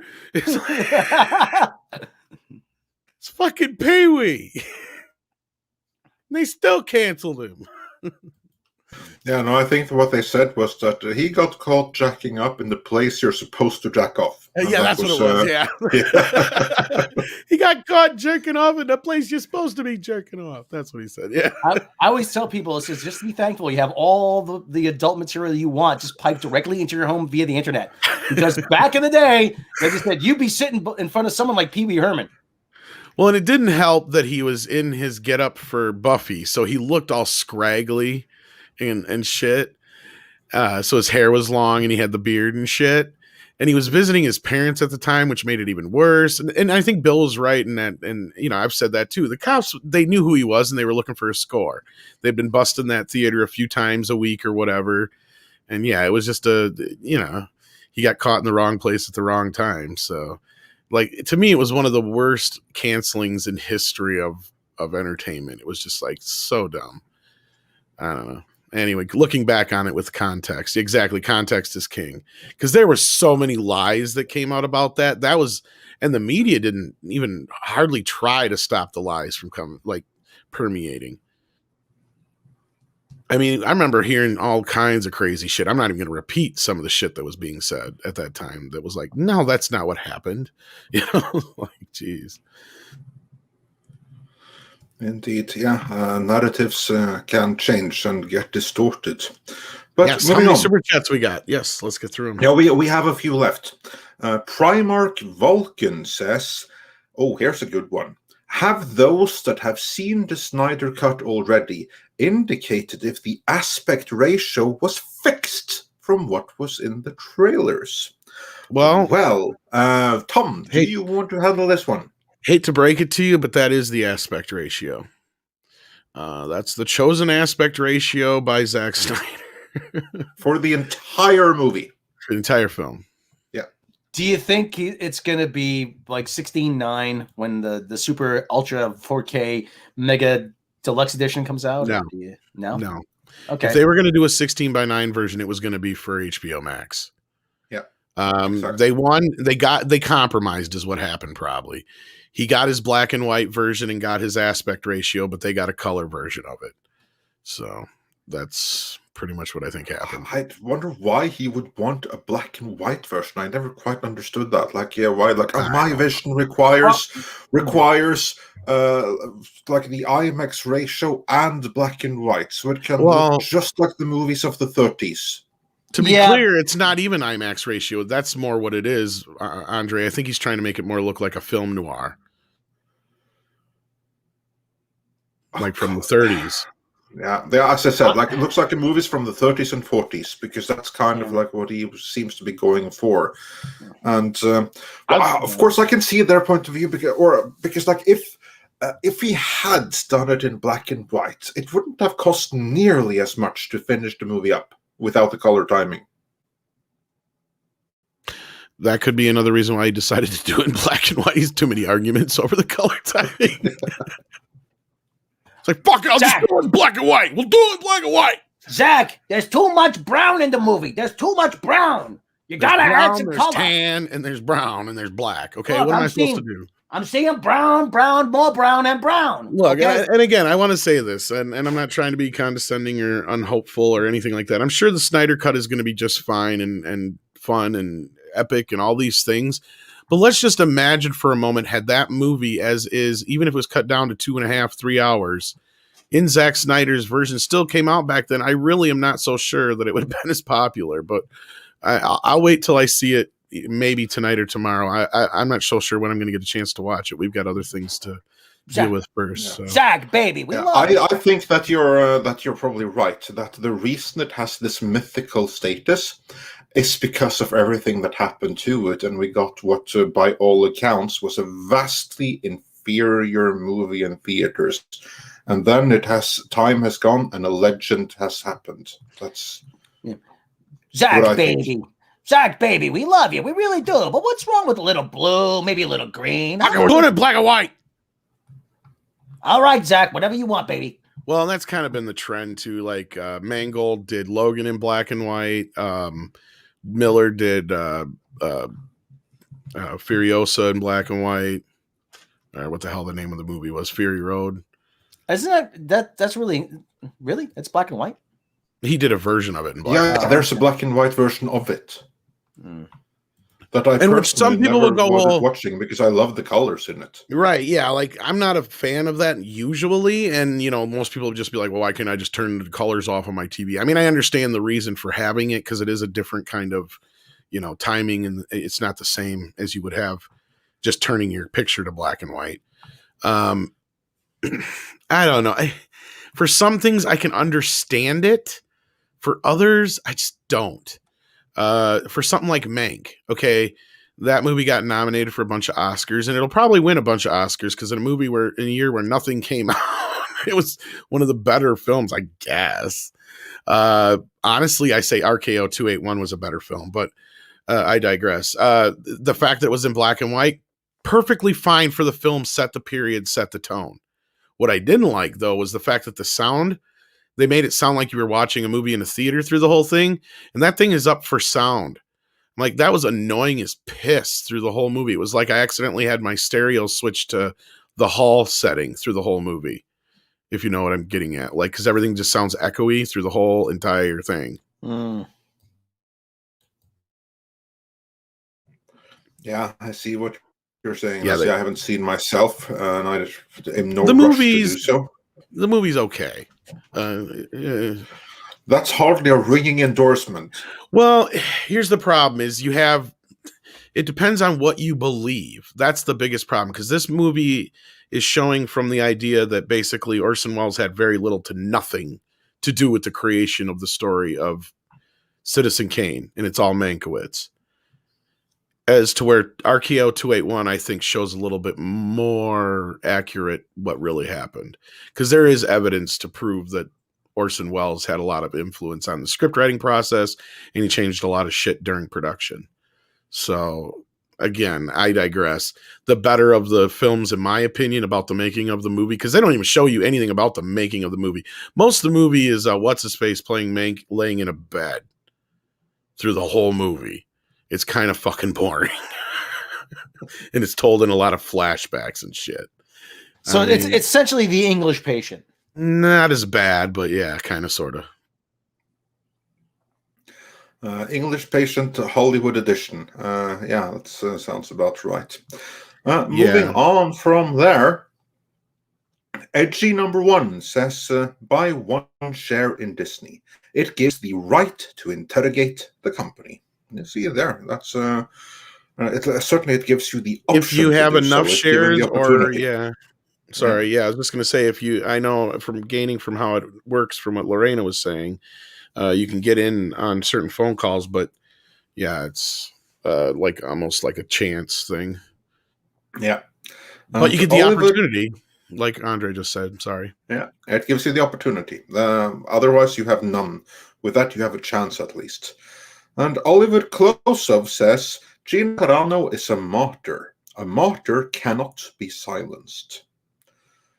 Very good point. And this is a very active martyr that to is a point, on crusades. I don't want to. I would hate to consider her a martyr, because that's the thing. Doesn't a martyr have to basically die for the cause, though? No, not necessarily. But I hope not, because I guess that's my understanding or interpretation of the term. But it depends on exactly. Yeah, in the traditional definition, yeah. Well, but I think that in more modern definitions, you can still be alive and just be made invulnerable. You made her the poster girl for you've given cancel culture a face. That's the thing. Yeah, and you've given Ben Shapiro the greatest gift he ever got. Exactly, a gorgeous, well-spoken woman who is not afraid to back down from anybody, and who's pushing the Daily Wire. Yeah. Nicholas H asks, is Sin City black and white? Actually, Sin City is probably the closest to pure black and white you can get, because everything's either black or white or red, or yellow. Or yellow. The yellow Yes. bastard. Yes. Yeah. It's also a pretty decent movie. Oh fuck! Even the sequel gets unfairly shit on, but yes, the first film is just amazeballs. Or gold. Yes, there is a little gold. Yeah. There's a few minor colors we should say here and there. Yeah, still that's a great freaking movie.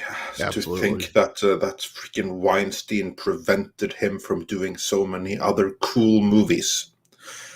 Have you ever seen the version where it takes all the stories, splits them up, and adds scenes to them and presents them as separate stories? Yeah, that's fantastic. Yeah, okay. I was curious. I was hoping they would do that with the second one, but of course, no interest, obviously. So Yeah. No, that was I actually prefer those individual stories. Me too. Yeah. Absolutely. Just like the Hateful Eight, when they did the same thing there, the end Oh, result was God. better. And same Yes. thing with Sin City. If you've not seen Hateful Eight, don't even see the cut version. Fuck that version. This is one of those versions where we talk about where the extended cut is the definitive version. Yes. The Hateful, oh my God. Because I remember the night I watched that, I was just telling Andre, I'm like, oh my God, how did I not watch this for so long? It was like a totally different movie almost in some respects. I mean, it's still the same movie, but I mean, it's just so much more to it. It's the same story, but the execution is radically different. Yeah, it looks, of course, it looks beautiful because it's shot on film, and I love it's one of Tarantino's best. I mean, you can't beat it. And of course, it's one of our favorite little things to jump to, of course, too. Yeah. I fucking knew it! That one, yeah. Yeah. Anything with Walton Goggins, yes, automatically is like 5% better just from his presence. And when he's like one of the leads, then how can you go wrong?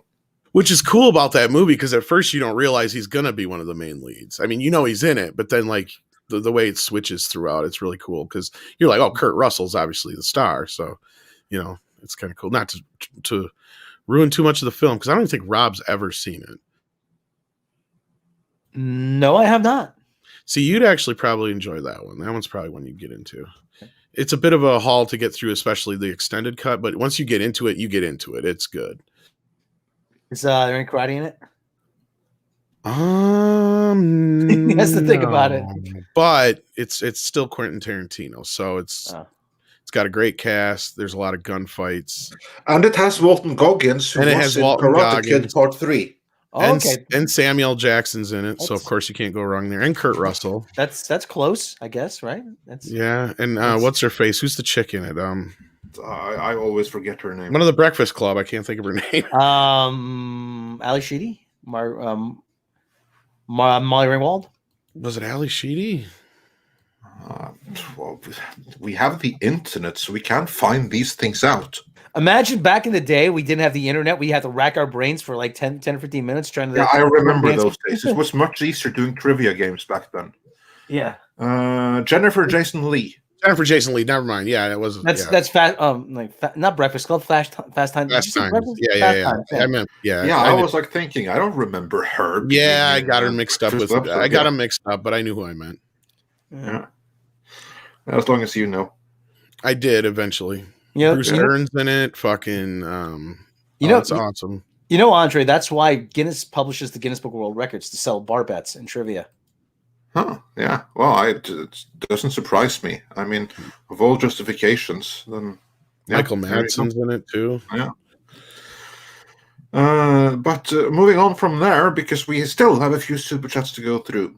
Darcy3RB3 Russ says for £5, Disney need to put the death ticks down, go home and rethink their lives.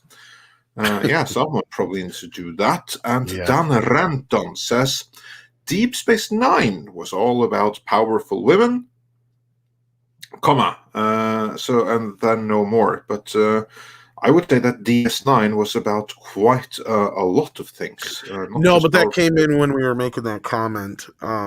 There's tons and tons and tons of examples from the past. That was just bringing up one. I mean, it's nothing new. There's been strong female characters throughout all kinds of television and movies that are overlooked constantly, especially ones like Lucy and several others. So, if it wasn't for Lucy, we wouldn't have Star Trek. And also then taking back to how Snyder wanted the black and white version of Justice League. Taker610 says, you can't say black and white listing anymore. It's racism. Just like master and slave in computers. Master bedroom, rolling blackouts, whiteout, etc. It's all racism. So, yeah.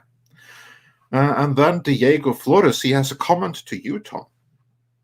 It's so funny how Andre reads the super chat and says, Q Tom, and Tom knows what to do perfectly almost instantly. I like a trained puppy. Yeah. And then Diego, he wants to return us to the mafia talk, because he says, returning to the mafia, what would happen if a mob invested in Disney and was a Star Wars super fan and he saw its current state? Do you think he would get things done? Rob, don't you have like any mobster family? Next, I don't want to I'm going to say something controversial. I'm going to say something controversial that Rob should appreciate. What? This country ran a lot better when the mob had more control. Because you know what? It did. They fucking screwed the man all the time, and they gave to the little people. That's why. Sure, they did some horrendous shit. I'm not going to say they didn't. Did you ever hear do you remember the Smithereens, Tom? Yeah. They actually had a song called Free John Gotti where they called him a modern day Robin Hood. So, yeah. So that's, yeah, it's like I said. It was. I mean, you could make that argument. That's what I mean. Well, you know what? Listen. What does it come down to really with, if you ever watched The Godfather, what is it really about? It's not a gangster movie or a gangsta movie, as the kids would say. It's about a family. It's a family portrait. It really is. It's a family portrait. It's about how two generations and then two generations, exactly. They all took care of each other. Nobody, nothing happens to Fredo while Mama's alive. That famous line. Fredo, my boy. Yeah, they massacred my boy. I know what you mean. I've been meaning to ask you about this. Is it true that Fredo to Italians is like the N-word to other Americans? I don't know about it being the N-word, Rob, but I'll let you handle that. Fredo is the guy you sort of like the screw up in the. It's definitely a slur. Yeah, it's a put down. I wouldn't call it a slur. It's a put down. Yeah, put down it better. Yeah. You figure out who's Fredo in the family. It's like calling somebody a rat or a rat or just a I'm smart, Mikey. I'm smart. I'm smart. I can do stuff. Yeah. Well, like I said, the mob, believe it or not, it's all about the reason why they call it a crime family, because it's a family. It all goes back to The Godfather. That's what I say. And like I said, and there's the people you bring in, like I said, you take care of the people around you as if they're your family. The butcher down the street, the guy, the fish market guy. Hey, we'll take care of it. Don't worry. Yeah, you and me, you're my paisan, all right? Well, let's be real. The mafia guy was justified in being annoyed then. Well, let's be real. The Italian and Irish mafia were basically born out of the same reason that, the inner city gangs and other things came about later on. And that was because they didn't have protection from the police at that time. Yeah. So they did their own protection. Exactly. And they made a few bucks on the side. Well, they had to live. Yeah, exactly. In most cases, though, my point was that a lot of times the people who were getting hurt were generally the corporate entities and not the little people. And the little people were generally benefiting from the protection and, the influx of money into the community. So remember actually there was that scene in The Godfather at the beginnings. They talk about Don Corleone. We have a growth opportunity for you. He goes, I don't want any part of it. It's not the kind of business I run, But make sure, and later on, I don't want it sold near schools, and I don't want it sold to kids, Now, Godfather 2 actually shows a lot of what happened, and that was that the mob got drove out of government, and then they got drove out of Vegas, and then Joel Reese, Mob Lives Matter. Well, it's a part of American history that's really overlooked. Really. Listen, we went to Vegas. Andre, you went to Vegas, right? Yeah, I've been to Vegas. I even sent you pictures of the Beatles collection from the hotel. The whole city was built on mob money. Yeah.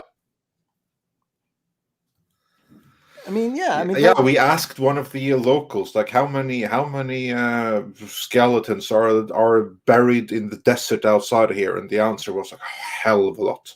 Yeah. They were going to do the same thing in Cuba, in Havana, and then Castro came into power. That was the end of that. Now, again, I don't condone any of the bad things that they did. No, but- yeah, like so we don't condone it, but you got to admit though, I mean, they got stuff done.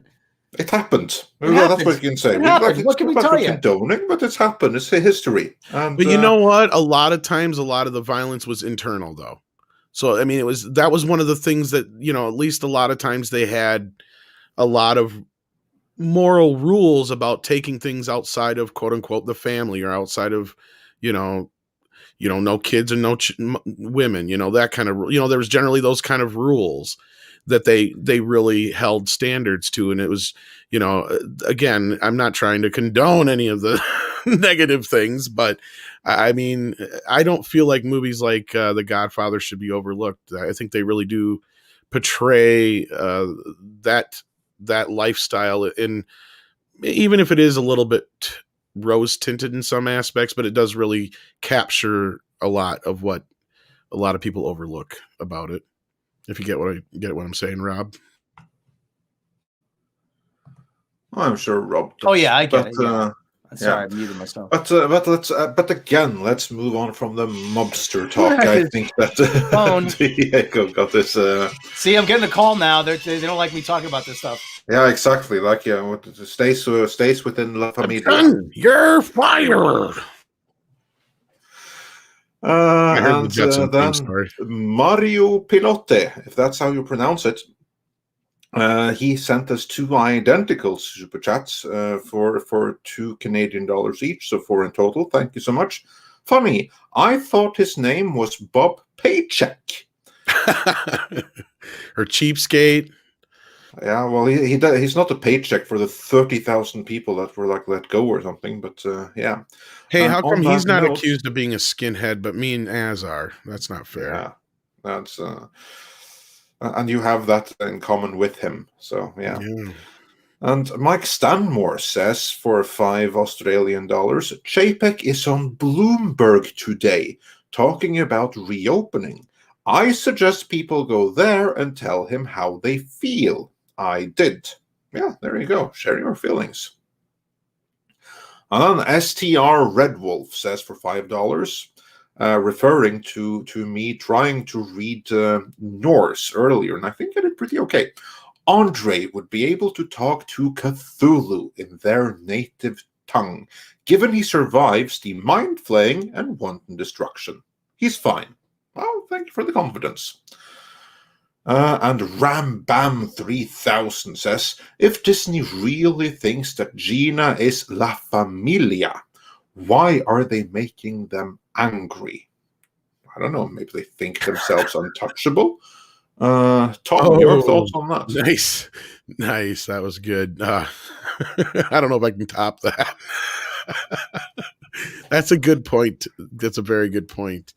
Again, that's where I think that the article wasn't just so much as, oh, look, she may have these ties to people, you know, that are tied to casinos. And of course, she's Italian and all these other things that they were insinuating, which, of course, as we say, just shows how actual racist they are, as they keep proving time and time again. That is true. I do believe that is part of it. But I also believe a big part of it was to also help push that narrative that she's not, quote unquote, really canceled because she still has money no matter what. So I think that was kind of more what it was about. Yeah, well, several things can be said at the same time. Yeah. And Rich Sutty says, Yaphet Kotto, 81, rest in peace. So it looks like we've lost Yaphet Kotto. That is a shame. Oh, you didn't hear about that? Yeah, we that happened Monday night, sadly. Legend, acting legend.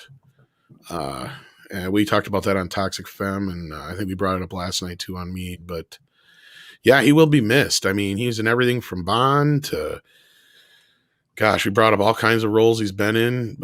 Kananga. He's played Alien. Probably one of the best Bond bad guys. He's been in television a lot in the last few years. Yeah, he was the first black and everything.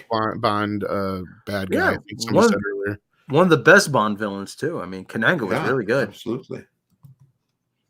Yeah, he was positively great. He had great on-screen presence in that movie. Oh my god.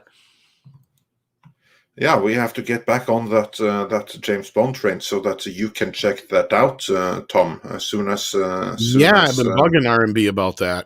Yeah. And he even was in Freddy's Dead, as I brought up earlier too. Yeah, he was good in that one as well. The movie itself was but he was I'll really stick up good in for it. it. Yeah. Sure, Well, it shouldn't we'll have been play the it, sequel we should have got at that time, but hey. Yeah. They made it work that he had a daughter and it didn't really ruin his character. You know, that's one thing you can say about it. Any other time they do that shit in the 6th, 7th, 8th movie, it's like, come on now. I mean, it really Lisa Sane was really good in it too, I thought. Yeah, she was. Yeah. And I mean, Rachel Talalay, a female director, and I think she even wrote it. So there you go. Yeah, I mean, I don't know. Yeah, it wasn't not as good as some of the other films, but it was a step up from Part 5. I mean, to me personally, and I got to see it in the theater with the 3D ending and shit, so it was cool for me. I don't know. At that time, it was just I don't know, and him being in it, was really cool. Because I mean, he's a good part in it. Of course, he's a legend from Alien and stuff, and I didn't even have the Bond connection like Rob would have, but even if there was that, it would have even been better. I mean, it's just cool. He's a really great character. Running Man. Oh yeah, another great part he was in. Yeah, I mean, he's been in so many great things. Midnight Run. He was on Homicide, like I said earlier. He's in some TV and shit. I mean, he will be missed. He was a great actor. But we're Rosses, so we can't like him. Indeed. So yeah, he will be missed. But the show must go on. And the next super chat is from Strike Slifer, who says, absolutely not. Star Wars must not die. The only way it can be saved is that if Kennedy goes, at this point, I don't care how, it just needs to happen. Yeah, that's would be a very, very good start. And Trenchman wonders, what will life be when everyone is cancelled? Well, to that I would say, if everyone is cancelled, everyone is equal. So yeah, that since one. before, I hope, yeah, it all cancels out. Remember, like that episode with in South Park with Cartman when one kid had an accident and he had to prevent anyone being singled out. Yeah, never mind that. But kind of, sorta. Yeah, never mind that. Anyway, I'm trying to remember which episode you're talking about because I know my South Park, but yeah. I'm trying to think. Yeah, maybe if you explained it a little better. Yeah, the one kind of got lost in translation. The one where like one kid pooped himself and is about to kill himself, and the only way that everything can be fine again is if everyone does the same thing. Because okay, yeah. Okay, yeah. Well, that's like I said, been saying, like, I hate to bring it up, but when Bill Maher's right, he's right. Like he's brought up a few times now about the whole world being childproof for one kid. It's the same thing, and he compares that to like cancel culture and things like that too at times. And it's true. It's true. He also said we are a silly people. Yeah. Yeah. And then Tiberius Monk said, name a scene you wish you could remove from a superhero film you otherwise enjoy. Also, do you recommend Godfather 3 Director's Cut? Hail Midnighters. For the latter thing, yeah, sure. I mean, it's basically still the same movie. They just kind of cut it in a different order, cut a few things out, added a couple minutes here and there. It's just cut to be more like the first film, basically, in structure.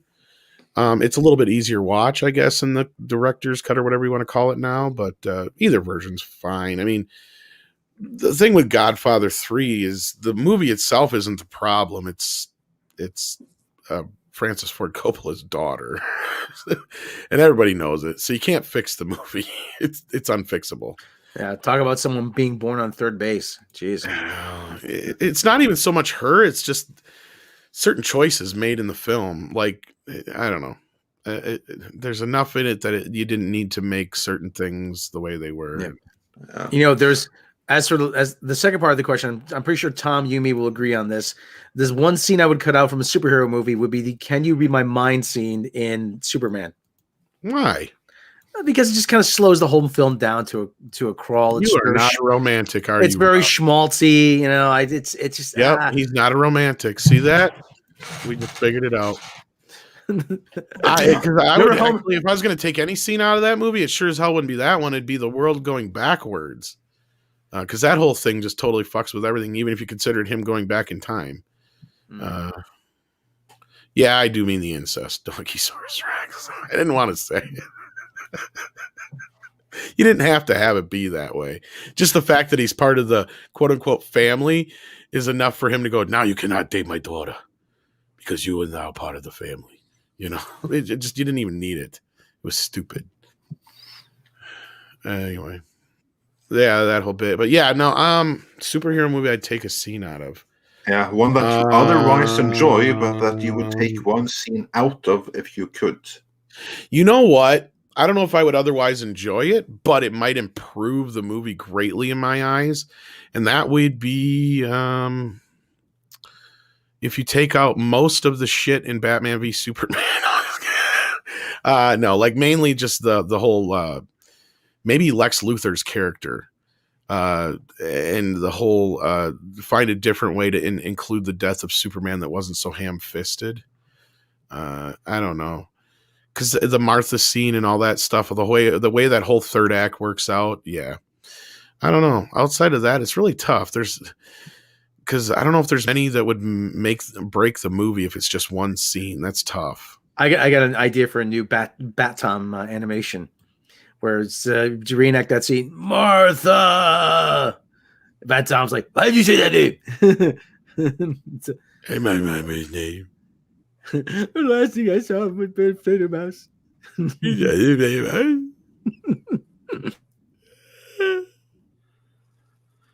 They're dead. I don't know, Andre. Tell us what movie scene ruins a otherwise good movie in a superhero film? Because I can't really think of one. Yeah, I'm trying to think, and there is one that outside of the girls assembled scene in the last Avengers movie. Maybe, I don't know. But that didn't really break the movie. That's the thing. Well, I would actually okay. Thank you. That's exactly what I needed. Of things like, because the first thing that came to me is actually a scene in the 1996 movie The Phantom, where you have a researcher that looks down into a periscope.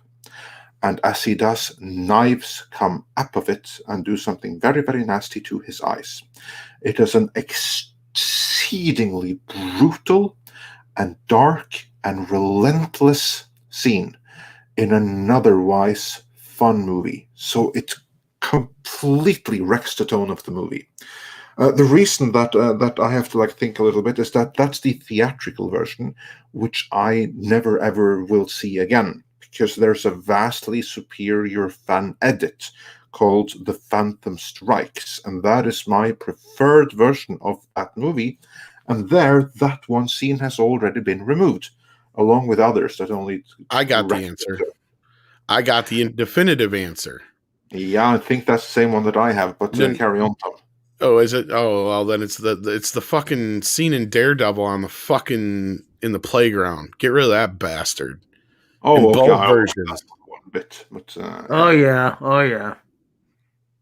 That is one of the most out of place scenes in both versions of that film.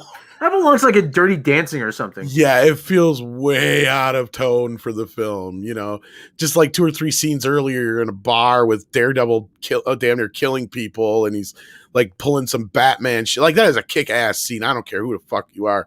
Where he comes in that bar and he's up on top of the fucking rafters there. Like, that is just a bitchin' ass scene. And then you go from that kind of shit to like fucking teeter-totter and shit. No. And some wire work that's clearly wire work. No. That I'd like to know who greenlit that scene, and that scene shouldn't be in either version. And what was your one then, Andre, if that wasn't it? Yeah, I have to think a little bit more. Rob, what's yours? Like I said, that one would be it. Like I said, the "Can you read my mind" scene and from Superman. I reject your hypothesis on that scene. Yeah, well, it just comes across. I mean, yeah, like I said, it just slows me down. It just comes across as. I mean, it could have been done. Not so much remove the scene, it just needs to be reworked to a certain degree. And we got a hit single out of it too, Rob. What's wrong? Yeah. Does it have karate in it? My mind. Yeah, that scene needed more karate.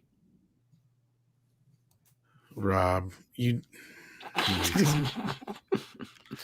Of all the movies you could have picked, you picked that one. Really?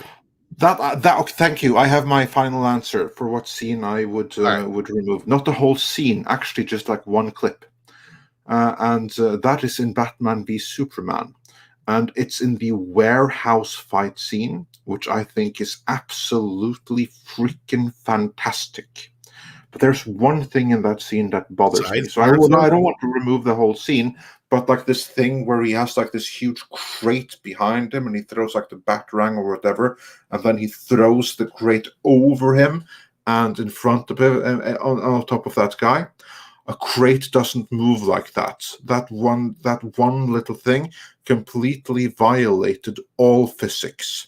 So I would snip out that one particular thing of the one scene. There's a lot more in that scene that I would take out. Yeah, especially I know, like you don't like it to begin with. So that's so there's well, I mean, come on, let's talk, and then they start pushing each other for one, and then Martha, come on, that could have been executed a lot better. Come on. And I'm not denying that, but again, that's a structural thing with the whole movie. That's not like removing one scene is going to help anything, because that's a fundamental structural issue. In this so case, like removing it, plus you don't like the movie to begin with, which is that's very, very fair. But yeah. And actually, I actually like BVS more than I did Man of Steel, which most people probably won't believe. And that's mainly just because of Ben Affleck as Batman. I mean, to me, he was just a great Batman, and I do like a lot of the Dark Knight stuff in there. And I mean, when I was in the theater, I genuinely got like all giddy and excited when that, the Batman shows up for the first time, and you get that perfect image from the comic, and the cop's like, "Oh, kid, you're about to see some shit," like I got like, "Ooh, here it comes. We're gonna they're doing Dark Knight Returns. Holy shit!" And then just whatever. But Ben Affleck was awesome in it. So I can't put that part down, but the rest of the movie, some of Superman scenes were better than Man of Steel, but I'm sorry, guys. I hated Man of Steel. As a Superman fan, it bothers me. I know that's sacrilege to some people, but yeah, no, but that's fine. Like opinions vary. Like I like it myself, but I was never a Superman fan, so that's like the difference. And if I like it, who is not a traditional fan of Superman, and you don't, and you are, then the movie did something wrong. Well, and to be clear, like my introduction to the badass Batman, like where I actually realized that, there's dark Batman out there and not just Adam West Batman or Super Friends Batman, was getting the Dark Knight graphic novel from the library. And I'm like, holy shit. That's the first time I ever saw anything like that. I was just like totally blown away by it. So part of me was like totally in love with BVS, but then the movie just went south. So it was just like, In terms of fixing, super chat we can bring up on screen. Troy Pacelli says, take out the spoken word by Margaret and replace with release version by Maureen McGovern, or just the instrumental would be fine. They're fixed. Why? So, yeah. It's fine the way it is. I reject Rob's hypothesis on there, and I think we can all agree that the only movie, because the movie's fine without it in both versions, just remove that damn scene on the fucking playground. Stupid. Yeah, indeed. The rain scene's better anyway. Yeah, where he uses his radar sense to see what she looks like. Yeah, that's a cool scene. That is actually cool. And moving on from there, since we can bring it up on screen, the DCV Titan says, saw Monster Hunter. Nice sets, good costumes, good CGI creatures, Shit story, modern weapons worse than medieval ones, sets up sequels, which is ballsy, it thinks it merits one. You know what? I am in 100% agreement with this. I did see Monster Hunter, and this is spot on. It has really nice sets, has good costumes, has good CGI creatures, but the story is garbage. Absolute rubbish. Have you guys seen Monster Hunter yet? No, I was gonna see it, but then from some of the stuff I've heard, that like you just said. Sorry, No, Rob. no, I have not. No, I have not. Yeah, no reason to do it either, because again, story-wise, is so incredibly bad that it's not even funny. And then Warwolf 1 asks, which is better, Mafia or Yakuza? Probably Mafia.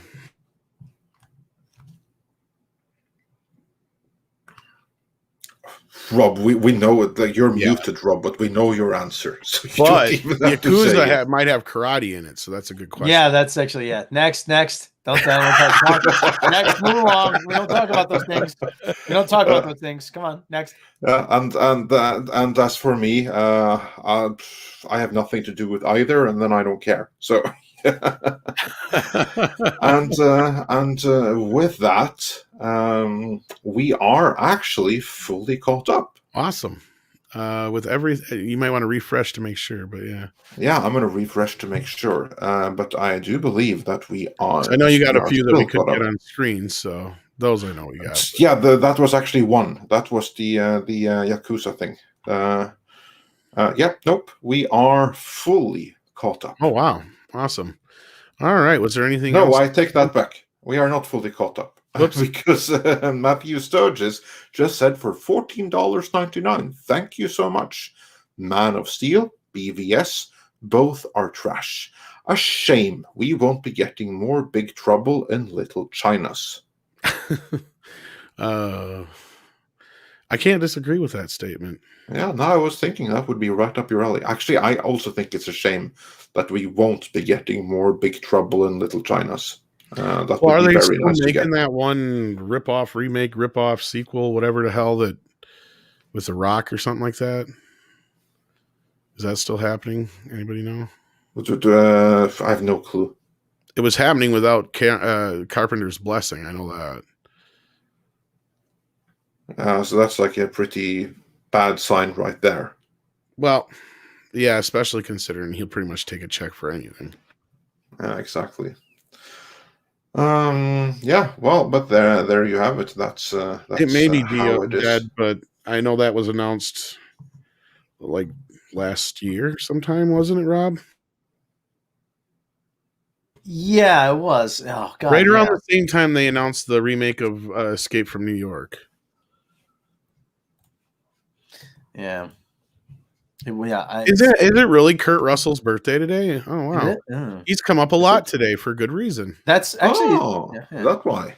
Kurt Russell's son is actually going to be John Walker in Falcon and the Winter Soldier. Really? I was going to say Falcon and the Snowman. That's another movie. It's another thing. Interesting. Well, happy birthday to Kurt Russell. One of my favorite actors. Indeed. Happy birthday to Snake Plissken himself. That's right.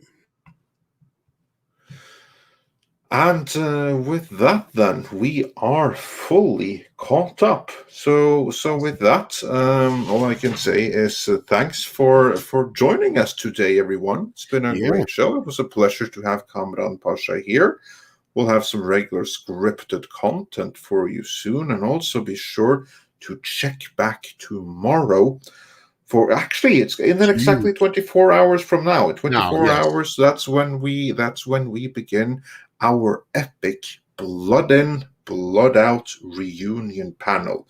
Yes. That's gonna be brilliant. So and everyone, I want to take a moment to thank Paulie for mainly putting a lot of that together, Mexican Iron Man for all his help behind the scenes, and of course Robert for all of the things he's done too for that as well. So yeah, hopefully you guys make it for that. It's going to be amazing. Sorry about that, Andre. I just wanted to say that. Yeah, no, absolutely. It needs to be said. They are the ones that have made this happen, which we are grateful for and looking forward to, because I am a big fan of that movie. So everyone should go and check out Blood In, Blood Out, the movie, however you can find it, and then check out the roundtable that we will have with the cast and special guests tomorrow. So that's going to be a blast. Absolutely. So, all right. Until then, I was gonna play a few things, but we'll get out of here. We'll just get some koalas. Yes. Koalas in the rain, koalas in the rain, no fucks given. Koala, koala, koalas in the rain, koalas in the rain, no fucks given.